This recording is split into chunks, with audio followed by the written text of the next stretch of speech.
Good morning every one. എല്ലാ പ്രിയപ്പെട്ട കൂട്ടുകാർക്കും അക്കാഡമിക്സ് PSCയുടെ മറ്റൊരു എപ്പിസോഡിലേക്ക് ഹാർദമായിട്ടുള്ള സ്വാഗതം. എൻ്റെ പേര് അപൂർവദാസ് എന്നാണ്. നമ്മൾ ഇന്ന് ചർച്ച ചെയ്യാനായിട്ട് പോകുന്നത് മലയാള പത്രപ്രവർത്തനം എന്ന് പറയുന്ന ഒരു ഭാഗമാണ്. എന്താണ് മലയാള പത്രപ്രവർത്തനം? നമ്മൾ നോക്കുകയാണ് എന്നുണ്ടെങ്കിൽ നമ്മളുടെ ഒരു കൾച്ചറൽ ആയിട്ടുള്ള ആർട്ട് തലത്തിലാണെങ്കിലും നമ്മളുടെ സ്വാതന്ത്ര്യ സമരത്തിൻ്റെ ഭാഗങ്ങളാണെങ്കിലും എല്ലായിടങ്ങളിലും കൃത്യമായ രീതിയിലുള്ളൊരു ഒരു മുദ്ര പതിപ്പിക്കാനായിട്ട് സാധിച്ചിട്ടുള്ള ഒരു മേഖലയാണ് മലയാള പത്രപ്രവർത്തനം എന്ന് പറയുന്നത്. നമ്മുടെ പത്രങ്ങളിൽ നമ്മുടെ സ്വാതന്ത്ര്യ സമരത്തിൻ്റെ സമയത്താണ് എന്നുണ്ടെങ്കിൽ, അതല്ല എന്നുണ്ടെങ്കിൽ ആദ്യ കാലഘട്ടങ്ങളിൽ സാഹിത്യപരമായിട്ടുള്ള കാര്യങ്ങളുടെ ഒരു പുരോഗതിക്കാണ് എന്നുണ്ടെങ്കിൽ എല്ലാം നമ്മുടെ മലയാള പത്രപ്രവർത്തനം എന്ന് പറയുന്നത് കൃത്യമായിട്ടുള്ള പങ്ക് വഹിച്ചിട്ടുണ്ട്. അതുകൊണ്ട് തന്നെ PSC പരീക്ഷകളിലും മലയാള പത്രപ്രവർത്തനം എന്ന് പറയുന്നത് വളരെ പ്രാധാന്യമർഹിക്കുന്ന ഒരു ഭാഗമായിട്ട് വരാറുണ്ട്. വളരെ ചെറിയൊരു ക്ലാസ് ആയിരിക്കും, പക്ഷേ ആ ക്ലാസ്സിൽ പറയുന്ന ഫാക്റ്റുകൾ എന്ത് ചെയ്യുക, കൃത്യമായി ഓർത്തിരിക്കാനായിട്ട് ശ്രദ്ധിക്കുക. കൂടുതൽ ഫാക്ച്വൽ ആയിട്ടുള്ള കാര്യങ്ങൾ അടങ്ങുന്ന ഒരു ക്ലാസ്സാണ്. അവയാണ് നമുക്ക് പഠിക്കേണ്ടതായിട്ടും ഉള്ളത്. ഓക്കെ അല്ലേ? നമുക്ക് എന്ത് ചെയ്യാം, മലയാള പത്രപ്രവർത്തനത്തിൻ്റെ ചരിത്രത്തിലേക്കൊന്ന് കണ്ണോടിക്കാം.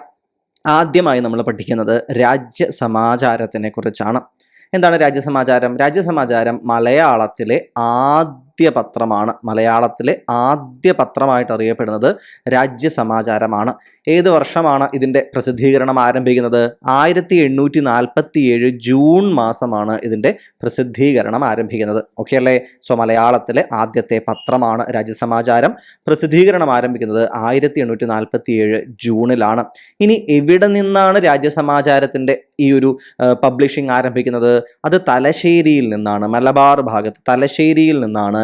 അവിടെയുള്ള ഇല്ലിക്കുന്ന് പ്രസ്സിൽ നിന്നാണ് രാജ്യസമാചാരം ആദ്യമായിട്ട് എന്ത് ചെയ്യുന്നത്, പബ്ലിഷ് ചെയ്യപ്പെടുന്നത്. മനസ്സിലാവുന്നുണ്ടോ? സോ രാജ്യസമാചാരം തലശ്ശേരി ഇല്ലിക്കുന്ന് പ്രസ്സിൽ നിന്നും 1847 ജൂൺ മാസം പബ്ലിഷിംഗ് ആരംഭിക്കുന്നു, പ്രസിദ്ധീകരിക്കൽ തുടങ്ങുന്നു. ഇനി ആരാണ് ഇതിന് പിന്നിലുണ്ടായിരുന്നത്? Hermann Gundert. നമുക്കറിയാമല്ലോ ഹെർമൻ ഗുണ്ടർട്ടിനെ കുറിച്ച് ഞാൻ ഇനി അധികം വിശദീകരിക്കാനായിട്ട് ഈ ക്ലാസ് ഉപയോഗിക്കുന്നില്ല. ഹെർമൻ ഗുണ്ടർട്ട് നമുക്ക് വളരെ കൃത്യമായിട്ട് അറിയുന്നൊരു ആളാണ്. അവിടുത്തെ മിഷണറി അദ്ദേഹത്തിൻ്റെ പ്രവർത്തനങ്ങളാണെന്നുണ്ടെങ്കിലും BEM പോലെയുള്ള കാര്യങ്ങളുമായി ബന്ധപ്പെട്ടിട്ടാണ് എന്നുണ്ടെങ്കിലും എല്ലാം മലബാർ മേഖലയിൽ വളരെ കൃത്യമായിട്ട് പ്രവർത്തിച്ചിട്ടുള്ള ഒരാളായിരുന്നു ശ്രീ ഹെർമൻ ഗുണ്ടർട്ട്. അപ്പോൾ ഹെർമൻ ഗുണ്ടർട്ടായിരുന്നു രാജ്യസമാചാരം എന്ന് പറയുന്ന ഈ ഒരു പത്രത്തിൻ്റെ ഒരു പുറത്തു വരലിൻ്റെ പിന്നിൽ വർക്ക് ചെയ്തിട്ടുള്ള ആൾ. ഇദ്ദേഹം ഏത് രാജ്യക്കാരനാണ് അറിയാമല്ലോ അല്ലേ? ഏതാണ്? ജർമ്മനി. ജർമ്മൻകാരനായിട്ടുള്ള ഒരാളാണ് ആര്? നമ്മുടെ ഹെർമൻ ഗുണ്ടർട്ട്. അപ്പോൾ ഇദ്ദേഹം ഒരു ജർമ്മൻകാരനായിട്ടുള്ള ഒരു വ്യക്തിയാണ്. അതിനോടൊപ്പം തന്നെ നമുക്ക് എന്ത് പറയാം, അദ്ദേഹം ഒരു ക്രിസ്തീയ പരമായിട്ടുള്ള വിശ്വാസങ്ങളെല്ലാം വെച്ച് പുലർത്തിയിരുന്ന ഒരു മനുഷ്യനായിരുന്നു. അത് ഒന്ന് ആളുകളുടെ ഇടയിലേക്ക് കൊണ്ടുപോകാനും അദ്ദേഹം എന്ത് ചെയ്തിട്ടുണ്ടായിരുന്നു, മിഷണറി പ്രവർത്തനങ്ങൾ പോലെയും അദ്ദേഹം വർക്ക് ചെയ്തിട്ടുണ്ടായിരുന്നു. അപ്പോൾ ഹെർമൻ ഗുണ്ടർട്ട് തുടങ്ങിയ ഈ ഒരു പത്രം എന്ന് പറയുന്ന ഇത് അതുകൊണ്ട് തന്നെ ക്രിസ്തുമതവുമായി ബന്ധപ്പെട്ടിട്ടുള്ള വിവിധങ്ങളായിട്ടുള്ള ഐഡിയോളജികൾ അല്ലെങ്കിൽ ആശയങ്ങൾ എന്ത് ചെയ്യുമായിരുന്നു, പ്രചരിപ്പിക്കുന്നതിന് വേണ്ടി കൂടി രാജ്യസമാചാരം ഉപയോഗിച്ചിട്ടുണ്ടായിരുന്നു. മനസ്സിലാകുന്നുണ്ടോ? സോ ക്രിസ്തുമത, ക്രൈസ്റ്റ് റിലേറ്റഡ് ആയിട്ടുള്ള, ക്രിസ്ത്യൻ റിലേറ്റഡ് ആയിട്ടുള്ള ബിലീഫ് സിസ്റ്റങ്ങൾ, ഫെയ്ത്ത് റിലേറ്റഡ് ആയിട്ടുള്ള കാര്യങ്ങൾ പ്രചരിപ്പിക്കുന്നതിന് വേണ്ടിയിട്ട് പ്രാധാന്യം കൊടുത്തുകൊണ്ടായിരുന്നു ഈ പത്രം ആദ്യം പ്രവർത്തിച്ചിട്ടുണ്ടായിരുന്നത്. ഇനി ഈ ഒരു പത്രത്തിൻ്റെ പ്രവർത്തനം അവസാനിക്കുന്നത് 1850 ഡിസംബറിൽ എന്ത് ചെയ്യുകയാണ്, പത്രത്തിൻ്റെ പ്രവർത്തനം അവസാനിക്കുകയാണ് ചെയ്യുന്നത്. ആകെ 847 മുതൽ 850 വരെയുള്ള ഈ ഒരു കാലഘട്ടത്തിനിടയിൽ 42 ലക്കങ്ങളാണ്, 42 പ്രതികളാണ് എന്ത് ചെയ്യുന്നത്, രാജ്യസമാചാരത്തിൻ്റെതായിട്ട് ഇറങ്ങുന്നത്. ഇതുകൂടി ഒന്ന് ആലോചിച്ച് വെക്കാനായിട്ട് ശ്രദ്ധിക്കുക. ഇനി ഈ രാജ്യസമാചാരം പത്രം ഇത് കണ്ടോ, ഇത് രാജ്യസമാചാരം പത്രത്തിൻ്റെ ഒരു പേപ്പറാണ്. ഇത് എങ്ങനെയാണെന്ന് വെച്ച് കഴിഞ്ഞാൽ പണ്ട് ഉപയോഗിച്ചിരുന്ന കല്ലച്ചുകളുണ്ട്, സ്റ്റോൺസ് ഇല്ലേ, ഈ സ്റ്റോൺസിൽ എന്തുണ്ടാകും, ഈ സ്റ്റോൺസിൽ പല പല ലെറ്റേഴ്സ് എഴുതിയിട്ടുള്ള സ്റ്റോൺസ് ആയിരിക്കും. മനസ്സിലാവുന്നുണ്ടോ?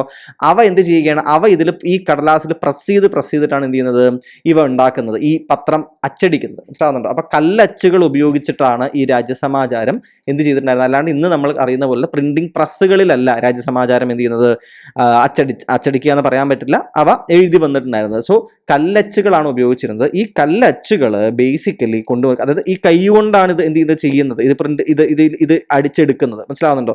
ഈ കല്ലച്ചുകൾ തയ്യാറാക്കിയിട്ടായിരുന്നത് നമ്മളുടെ ഹെർമൻ ഗുണ്ടർട്ടിനെ പോലെ തന്നെയുള്ള വേറൊരു മിഷണറി ആയിരുന്നു. ഇദ്ദേഹം ഒരു തമിഴ്നാടിൽ നിന്നും വന്നിട്ടുള്ള ഒരു മിഷണറിയാണ് ഇദ്ദേഹം ഉണ്ടായിരുന്നത്. ആരായിരുന്നു? അദ്ദേഹത്തിൻ്റെ പേരായിരുന്നു ഡി കണ്യൻകടു. എന്താണ്? ഡി കണ്യൻകടു എന്ന് പറയുന്ന തമിഴ്നാടിൽ നിന്നും വന്നിട്ടുള്ള മറ്റൊരു മിഷണറിയാണ്. ഒരു തമിഴ് ക്രിസ്ത്യൻ വിശ്വാസിയായിട്ടുള്ള ഒരു വ്യക്തിയാണ് ഡി കണ്യൻകടു. അദ്ദേഹമായിരുന്നു ഈ കല്ലച്ചുകൾ തയ്യാറാക്കിയിട്ടുണ്ടായിരുന്നത്. മനസ്സിലായോ? ഇത് വളരെ കൃത്യമായിട്ട് എന്ത് ചെയ്യുക, ആലോചിക്കാൻ ശ്രദ്ധിക്കുക. ഇനി ഈ രാജ്യസമാചാരം നമ്മൾ പ്രസിദ്ധീകരിച്ചത് തലശ്ശേരിയിലെ ഇല്ലിക്കുന്ന് പ്രസ്സിൽ നിന്നാണെന്ന് നമ്മൾ പറഞ്ഞില്ലേ. ഈ ഇല്ലിക്കുന്ന് പ്രസ്സിൽ പക്ഷേ ഇതിനു മുമ്പ്, രാജ്യസമാചാരത്തിന് മുമ്പ് ഒരു മലയാളം പഞ്ചാംഗം എന്ത് ചെയ്യുന്നുണ്ട്, പുറത്തിറക്കുന്നുണ്ട്, പ്രസിദ്ധീകരിക്കുന്നുണ്ട്. മനസ്സിലാവുന്നുണ്ടോ? അപ്പൊ ഇതും എങ്ങനെ തന്നെയാണ്, ഇതുപോലെ തന്നെ ഈ ഒരു കല്ലച്ചുകൾ വെച്ച് ഇറക്കുന്ന സ്ഥലമായതുകൊണ്ട് ഈ സ്ഥലത്തിനെ വിളിക്കുന്ന പേര് അച്ചുകൂടം എന്നാണ്. എന്താണ്?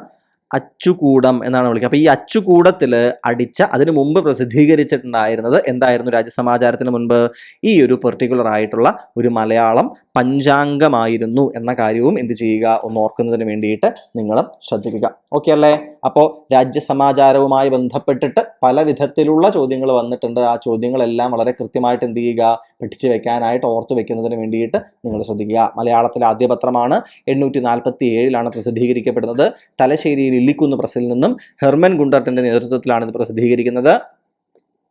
850 ഡിസംബർ വരെയാണ് പ്രവർത്തിച്ചത്. 42 ലക്കങ്ങൾ പ്രസിദ്ധീകരിക്കപ്പെട്ടു. കല്ലച്ച് വെച്ചിട്ടാണ് ഇവ എന്ത് ചെയ്തിട്ടുണ്ടായിരുന്നത്, തയ്യാറാക്കിയിരുന്നത്. രാജ്യസമാചാരത്തിന് മുൻപായിട്ട് മലയാളം പഞ്ചാംഗം ഇവിടെ നിന്ന് തന്നെ, ഈ ഇല്ലിക്കുന്ന് പ്രസ്സിൽ നിന്ന് തന്നെ ഇറക്കിയിട്ടുണ്ടായിരുന്നു. ഓക്കെ ആണല്ലോ? ഓർത്തു വെക്കുക. ഇനി അതിനുശേഷം പശ്ചിമോദയം, ഇതെല്ലാം സൈഡിൽ തന്നിട്ടുള്ളത് ഇതേ പ്രസിദ്ധീകരണങ്ങളുടെ തന്നെ എന്താണ്, പ്രതികൾ, ഒരു മോഡൽ പ്രതികളാണ് നമ്മൾ തന്നിട്ടുള്ളത്. ശരി, പശ്ചിമോദയം എന്താണ്? പശ്ചിമോദയം അടിസ്ഥാനപരമായിട്ട് രണ്ടാമത്തെ മലയാള പത്രമായിട്ട് അറിയപ്പെടുന്നത് എന്താണ്? പശ്ചിമോദയമാണ്. മനസ്സിലാവുന്ന, ഒരു രണ്ടാമത്തെ മലയാള പത്രം, രാജ്യസമാചാരത്തിന് ശേഷം രണ്ടാമത്തെ മലയാളം പത്രമായിട്ട് അറിയപ്പെടുന്നത് പശ്ചിമോദയമാണ്. ഇനി ആദ്യത്തെ ശാസ്ത്രമാസിക എന്ന രീതിയിലും, ഏതാണ്? ആദ്യത്തെ ശാസ്ത്രമാസിക എന്ന രീതിയിൽ അറിയപ്പെടുന്നതും ഏത് തന്നെയാണ്? പശ്ചിമോദയമാണ്. ഇത് പല തവണ ചോദിച്ചിട്ടുണ്ട്. ആദ്യത്തെ ശാസ്ത്രമാസിക, അതായത് സയൻസ് റിലേറ്റഡ് ആയിട്ടുള്ള, അതായത് ജനങ്ങളുടെ ഇടയിൽ ശാസ്ത്രബോധം വരുത്തുക, ജനറൽ നോളജ്, പൊതുവിജ്ഞാനം എന്ത് ചെയ്യുക, കൂട്ടുക. അതുപോലെ തന്നെ ഈ ജ്യോതിശാസ്ത്രം, ജ്യോതിഷം, ജിയോഗ്രഫി, ഭൂമിശാസ്ത്രപരമായിട്ടുള്ള കാര്യം, ഇത്തരം കാര്യങ്ങളെല്ലാം എന്ത് ചെയ്യുമായിരുന്നു? പശ്ചിമോദയത്തിൽ അച്ചടിച്ച് വരുമായിരുന്നു. അച്ചടിക്കുക എന്ന് വെച്ച് കഴിഞ്ഞാൽ അതിൽ ഈ രീതിയിൽ എന്ത് ചെയ്യുമായിരുന്നു? എഴുതി വരുമായിരുന്നു. അപ്പോൾ ആദ്യത്തെ ശാസ്ത്രമാസികയായിട്ട് അറിയപ്പെടുന്നത് ഏതാണ്? പശ്ചിമോദയമാണ്. മനസ്സിലാവുന്നുണ്ടോ? പശ്ചിമോദയമാണ്. പ്രത്യേകം ആലോചിക്കാൻ ശ്രദ്ധിക്കുക. 1847 ഒക്ടോബർ മാസത്തിലാണ് പശ്ചിമോദയം എന്താരംഭിക്കുന്നത്? പ്രസിദ്ധീകരണം ആരംഭിക്കുന്നത്. നേരത്തെ പറഞ്ഞ അതേ തലശ്ശേരിയിലെ ഇല്ലിക്കുന്ന് പ്രസ്സിൽ തന്നെയാണ് എന്തും അച്ചടിക്കപ്പെടുന്നത്? രാജ്യസമാചാരം അച്ചടിക്കപ്പെട്ട അതേ സ്ഥലത്ത് തന്നെയാണ് ഈ പശ്ചിമോദയവും അച്ചടിക്കപ്പെടുന്നത്. ഇനി ആരാണ് ഇതിന് പുറകിലുണ്ടായിരുന്നത്? നമ്മൾ പശ്ചിമോദയം ആരംഭിച്ചത് ആര് തന്നെയായിരുന്നു? രാജ്യസമാചാരം ആരംഭിച്ച ഹെർമൻ ഗുണ്ടർട്ട് തന്നെയാണ് പശ്ചിമോദയവും ആരംഭിക്കുന്നത്. ഇനി ഇതിന്റെ പത്രാധിപര്, പക്ഷെ പശ്ചിമോദയത്തിന്റെ പത്രാധിപർ എന്ന് വെച്ച് കഴിഞ്ഞാൽ എഡിറ്റർ ഇൻ ചീഫ്. ആരാണ്? Editor in chief. മനസ്സിലാവുന്നുണ്ടോ? Editor in chief. ഇനി അങ്ങോട്ട് പോകുന്ന സമയത്ത് കുറേ സ്ഥലത്ത് ഞാൻ എഡിറ്റർ എന്ന് മാത്രം എഴുതിയിട്ടുണ്ട്. ആ എഡിറ്റർ എന്നതുകൊണ്ട് ഉദ്ദേശിക്കുന്നത് എഡിറ്റർ ഇൻ ചീഫ് ആണ് ഞാൻ ഉദ്ദേശിക്കുന്നത്. അതായത് പത്രാധിപരെയാണ് ഞാൻ അങ്ങോട്ട് പോകുമ്പോൾ ഇനി ഉദ്ദേശിക്കുന്നത്. മനസ്സിലാവുണ്ടോ? എഡിറ്റർ ഇൻ ചീഫ് എന്ന് ഞാൻ അവിടെ പ്രത്യേകം എഴുതിയിട്ടില്ല, എഡിറ്റർ എന്ന് എഴുതിയിട്ടേ ഉള്ളൂ. അതിനർത്ഥം എഡിറ്റർ ഇൻ ചീഫ് ആണ് ഞാൻ ഉദ്ദേശിക്കുന്നത്. അങ്ങോട്ട് പോകുമ്പോൾ എഡിറ്റർ എന്ന് കണ്ടാൽ അവിടെ എഡിറ്റർ ഇൻ ചീഫ് അഥവാ പത്രാധിപരെയാണ് ഉദ്ദേശിച്ചത് എന്ന് നിങ്ങൾ മനസ്സിലാക്കുക. ഓക്കെ. അപ്പോൾ ആരായിരുന്നു പത്രാധിപർ? ആദ്യത്തെ പത്രാധിപർ എന്ന് പറയുന്നത് ജോൺ ഫ്രെഡറിക് മുള്ളർ ആയിരുന്നു. ആരായിരുന്നു? ജോൺ ഫ്രെഡറിക് മുള്ളർ ആയിരുന്നു പശ്ചിമോദയത്തിന്റെ ആദ്യത്തെ പത്രാധിപർ. ഇനി ഈ ഇതിലാണ് എന്ത് പ്രസിദ്ധീകരിച്ചു വരുന്നത്? രണ്ട് പ്രധാനപ്പെട്ട ഹെർമൻ ഗുണ്ടർട്ട് എന്ത് ചെയ്യുകയാണ്? പിന്നീട് ക്രോഡീകരിച്ച് പുറത്തിറക്കിയ കേരളോൽപ്പത്തി എന്ന് പറയുന്ന കൃതിയും കേരള പഴമ എന്ന് പറയുന്ന കൃതിയും, ഇത് രണ്ടും ഹെർമൻ ഗുണ്ടർട്ടിൻ്റെതായിട്ട് അദ്ദേഹമാണ് ക്രോഡീകരിച്ച് എന്ത് ചെയ്യുന്നത്? അദ്ദേഹം ഇറക്കുന്നത്. ഇത് രണ്ടും എന്താണ്? ഗ്രന്ഥങ്ങളായിട്ട് ആദ്യമായിട്ട് പ്രസിദ്ധീകരിച്ചത്. കേരളപ്പഴമയും കേരളോൽപ്പത്തിയും രണ്ടും പ്രസിദ്ധീകരിച്ചത് എവിടെയായിരുന്നു? പശ്ചിമോദയത്തിൽ ആയിരുന്നു. മനസ്സിലാവുന്നുണ്ടോ? പശ്ചിമോദയത്തിൽ ആയിരുന്നു. ഈ ഒരു പത്രവും 1851 എന്ത് ചെയ്യുകയാണ്? പ്രസിദ്ധീകരണം അവസാനിപ്പിക്കുന്നതായിട്ട് നമുക്ക് കാണാൻ സാധിക്കുന്നുണ്ട്. മനസ്സിലായോ? കൃത്യമല്ലേ? സംശയങ്ങളൊന്നും ഇല്ല ആ ഭാഗത്ത് എന്ന് വിചാരിക്കുകയാണ്. അപ്പോൾ ഒരേ വർഷമാണ് രാജ്യസമാചാരവും പശ്ചിമോദയവും എന്ത് ചെയ്യുന്നത്? ഇറക്കുന്നത്. 1847 തന്നെ ജൂൺ മാസത്തിലാണ് എന്ത് ഇറക്കുന്നത്? രാജ്യസമാചാരം ഇറക്കുന്നത്. ഒക്ടോബർ മാസത്തിലാണ് എന്ത് ഇറക്കുന്നത്? പശ്ചിമോദയം ഇറക്കുന്നത്. പശ്ചിമോദയത്തിന്റെ പ്രത്യേകത എന്താണ്? അത് ആദ്യത്തെ ശാസ്ത്രമാസികയാണ്, സയൻസ് മാഗസീൻ ആണ്. ഓക്കെ, ആദ്യത്തെ സയൻസ് മാഗസിൻ ആണ് പശ്ചിമോദയം. കൃത്യമാണല്ലോ? അപ്പോൾ 2 പ്രധാനപ്പെട്ട പത്രങ്ങളുടെ കാര്യങ്ങൾ നമ്മൾ എന്ത് ചെയ്തിട്ടുണ്ട്, നമ്മൾ പഠിച്ചിട്ടുണ്ട്. അടുത്ത ആളെന്ന് പറയുന്നത് ജ്ഞാനനിക്ഷേപം ആണ്. അടുത്തതാരാണ്? ജ്ഞാനനിക്ഷേപം. ജ്ഞാനനിക്ഷേപത്തിന്റെ വളരെ പ്രത്യേകത എന്ന് വെച്ചാൽ വളരെ പ്രധാനപ്പെട്ട പ്രത്യേകത, ആദ്യമായിട്ട് മലയാളത്തിൽ അച്ചടിച്ച മാഗസിനാണ്. അതായത് നേരത്തെ നമ്മൾ കല്ലച്ചുകൾ നമ്മൾ പറഞ്ഞില്ലേ, അത് കഴിഞ്ഞിട്ട് അല്ലാണ്ട് എന്താണ്, പ്രോപ്പർലി ഒരു പ്രസ്സില് ഒരു അച്ചടിശാലയിൽ ഒരു പ്രസ്സിൽ അച്ചടിച്ച ആദ്യത്തെ മാഗസീൻ ആയിരുന്നു ഏതെന്ന് പറയുന്നത് ജ്ഞാനനിക്ഷേപം. അപ്പോൾ ഓരോന്നിനും ഓരോ പ്രത്യേകതയാണ് അല്ലെ. രാജ്യസമാചാരം മലയാളത്തിൽ ആദ്യത്തെ പത്രമാണ്. പശ്ചിമോദയം ആദ്യത്തെ ശാസ്ത്രമാസികയായിരുന്നു പശ്ചിമോദയം. ജ്ഞാനനിക്ഷേപമോ ആദ്യത്തെ മലയാളത്തിൽ പ്രിന്റ് ചെയ്ത അച്ചടിച്ച മാഗസിനാണ് ജ്ഞാനനിക്ഷേപം. കൃത്യമാണല്ലോ, മനസ്സിലായല്ലോ. ഇനി മൊത്തത്തിൽ എണ്ണം നോക്കുകയാണെങ്കിൽ 3ാമത്തെ പത്രവുമാണ് ജ്ഞാനനിക്ഷേപം എന്ന് പറയുന്നത്. 3ാമത്തെ പത്രവുമാണ്. കൃത്യമാണല്ലോ, അതിൽ സംശയങ്ങളൊന്നും ഉണ്ടാവില്ല എന്ന് വിശ്വസിക്കുകയാണ്. ഇനി തിരുവിതാംകൂറിലാണ് എന്ത് ചെയ്യുന്നത്, ജ്ഞാനനിക്ഷേപം ഇറങ്ങുന്നത്. നോക്കൂ, ഇതിനു മുമ്പത്തുള്ള 2 എണ്ണവും, അതായത് രാജ്യസമാചാരം ആണ് എന്നുണ്ടെങ്കിലും പശ്ചിമോദയമാണ് എന്നുണ്ടെങ്കിലും, ഇത് രണ്ടും എവിടെയാണ് വരുന്നത്, മലബാർ ഏരിയയിലാണ് വരുന്നത് അല്ലെ. മലബാർ ഏരിയയിലാണ് വരുന്നത്, തലശ്ശേരിയിൽ മലബാർ ഏരിയയിലാണ് വരുന്നത്. ജ്ഞാനനിക്ഷേപം പക്ഷേ പ്രസിദ്ധീകരിക്കപ്പെടുന്നത് 1848 CMS പ്രസ് കോട്ടയത്താണ് അത് അച്ചടിക്കപ്പെടുന്നത്. അതെവിടെയാണ്? തിരുവിതാംകൂറിന്റെ ഭാഗമാണ്. അതുകൊണ്ട് തന്നെ തിരുവിതാംകൂറിലെ ആദ്യ പത്രം എന്ന പേരിൽ അറിയപ്പെടുന്നതും ഇതിനെ തന്നെയാണ്, ജ്ഞാനനിക്ഷേപത്തിനെ തന്നെയാണ്. മനസ്സിലാവുന്നുണ്ടോ? സോ ജ്ഞാനനിക്ഷേപം എന്ന് പറയുന്നത് തിരുവിതാംകൂറിലെ ആദ്യ പത്രമാണ്. മലയാളത്തിൽ അച്ചടിച്ച ആദ്യത്തെ മാഗസീനും ജ്ഞാനനിക്ഷേപം തന്നെ. ഓക്കെ അല്ലേ? സംശയങ്ങളിൽ ഈ ഭാഗത്ത്. ഇനി ആരെല്ലാമാണ് ഈ ജ്ഞാനനിക്ഷേപം എന്ന് പറയുന്ന ഈ പെർട്ടിക്കുലർ മാഗസിൻ്റെ പത്രത്തിൻ്റെ പിന്നിലുണ്ടായിരുന്നത് എന്ന് നോക്കുകയാണ് എന്നുണ്ടെങ്കിൽ 2 പേരുകൾ ഓർത്തിരിക്കുക. എന്തൊക്കെയാണ്? ഒന്ന് ആർച്ച് ഡീക്കൻ കോശിയാണ്. മറ്റൊന്ന് റെവറൻഡ് ജോർജ് മാത്തനാണ്. അപ്പൊ 2 പേര് ആരെല്ലാമാണ്? ആർച്ച് ഡീക്കൻ കോശി, അതുപോലെ തന്നെ റെവറൻഡ് ജോർജ് മാത്തൻ. ഇവർ 2 പേരുമാണ് ജ്ഞാനനിക്ഷേപം എന്ന് പറയുന്ന ഈ ഒരു പ്രസിദ്ധീകരണം പുറത്തു വരുന്നതിന് വേണ്ടിയിട്ട് പിന്നിൽ പ്രവർത്തിച്ച പ്രധാനപ്പെട്ട ആളുകൾ. മനസ്സിലായോ? ഇനി അത് അടുത്താണ് എന്ത് പറയുന്നത്, നമ്മളുടെ ഈ ഒരു അച്ചടിച്ച മാഗസിൻ, അതായത് നമ്മൾ പറയുന്നത് എന്താ, അച്ചുകൂടം അല്ലെ. അതായത് ഇത് വെച്ചിട്ടുള്ള, നേരത്തെ നമ്മളിവിടെ ഇവിടെ നമ്മൾ ഉപയോഗിച്ചിട്ടുണ്ടായിരുന്ന സാധനം എന്തായിരുന്നു, കല്ലച്ചുകളായിരുന്നു അല്ലെ. ഇവിടെ ഉപയോഗിച്ചിട്ടുണ്ടായിരുന്നത് കല്ലിൽ എഴുതിയിട്ടുള്ള കല്ലച്ചുകളാണ് ഇവിടെ എന്ത് ചെയ്തിരുന്നത്, ഉപയോഗിച്ചിട്ടുണ്ടായിരുന്നത്. ഇവിടെ പ്രോപ്പറായിട്ട് എന്ത് ഉപയോഗിക്കുകയാണ്, അച്ചുകൂടം വളരെ കൃത്യമായി ആദ്യമായി ഉപയോഗിക്കുകയാണ്. അച്ചുകൂടം ഉപയോഗിച്ചിട്ട് പ്രസിദ്ധീകരിച്ച ആദ്യത്തെ പത്രവും ഇത് തന്നെയാണ്. സോ അച്ചുകൂടം ഉപയോഗിച്ച് പ്രസിദ്ധീകരിച്ച ആദ്യ മലയാള പത്രമാണ്. ആദ്യമായിട്ട് CMS പ്രസ് കോട്ടയത്തിലാണ് ഇത് എന്ത് ചെയ്യുന്നത്, ഇത് അച്ചടിക്കുന്നത്. ഓക്കെ അല്ലേ? ഓർമ്മയുണ്ടാകുമെന്ന് വിചാരിക്കുന്നു.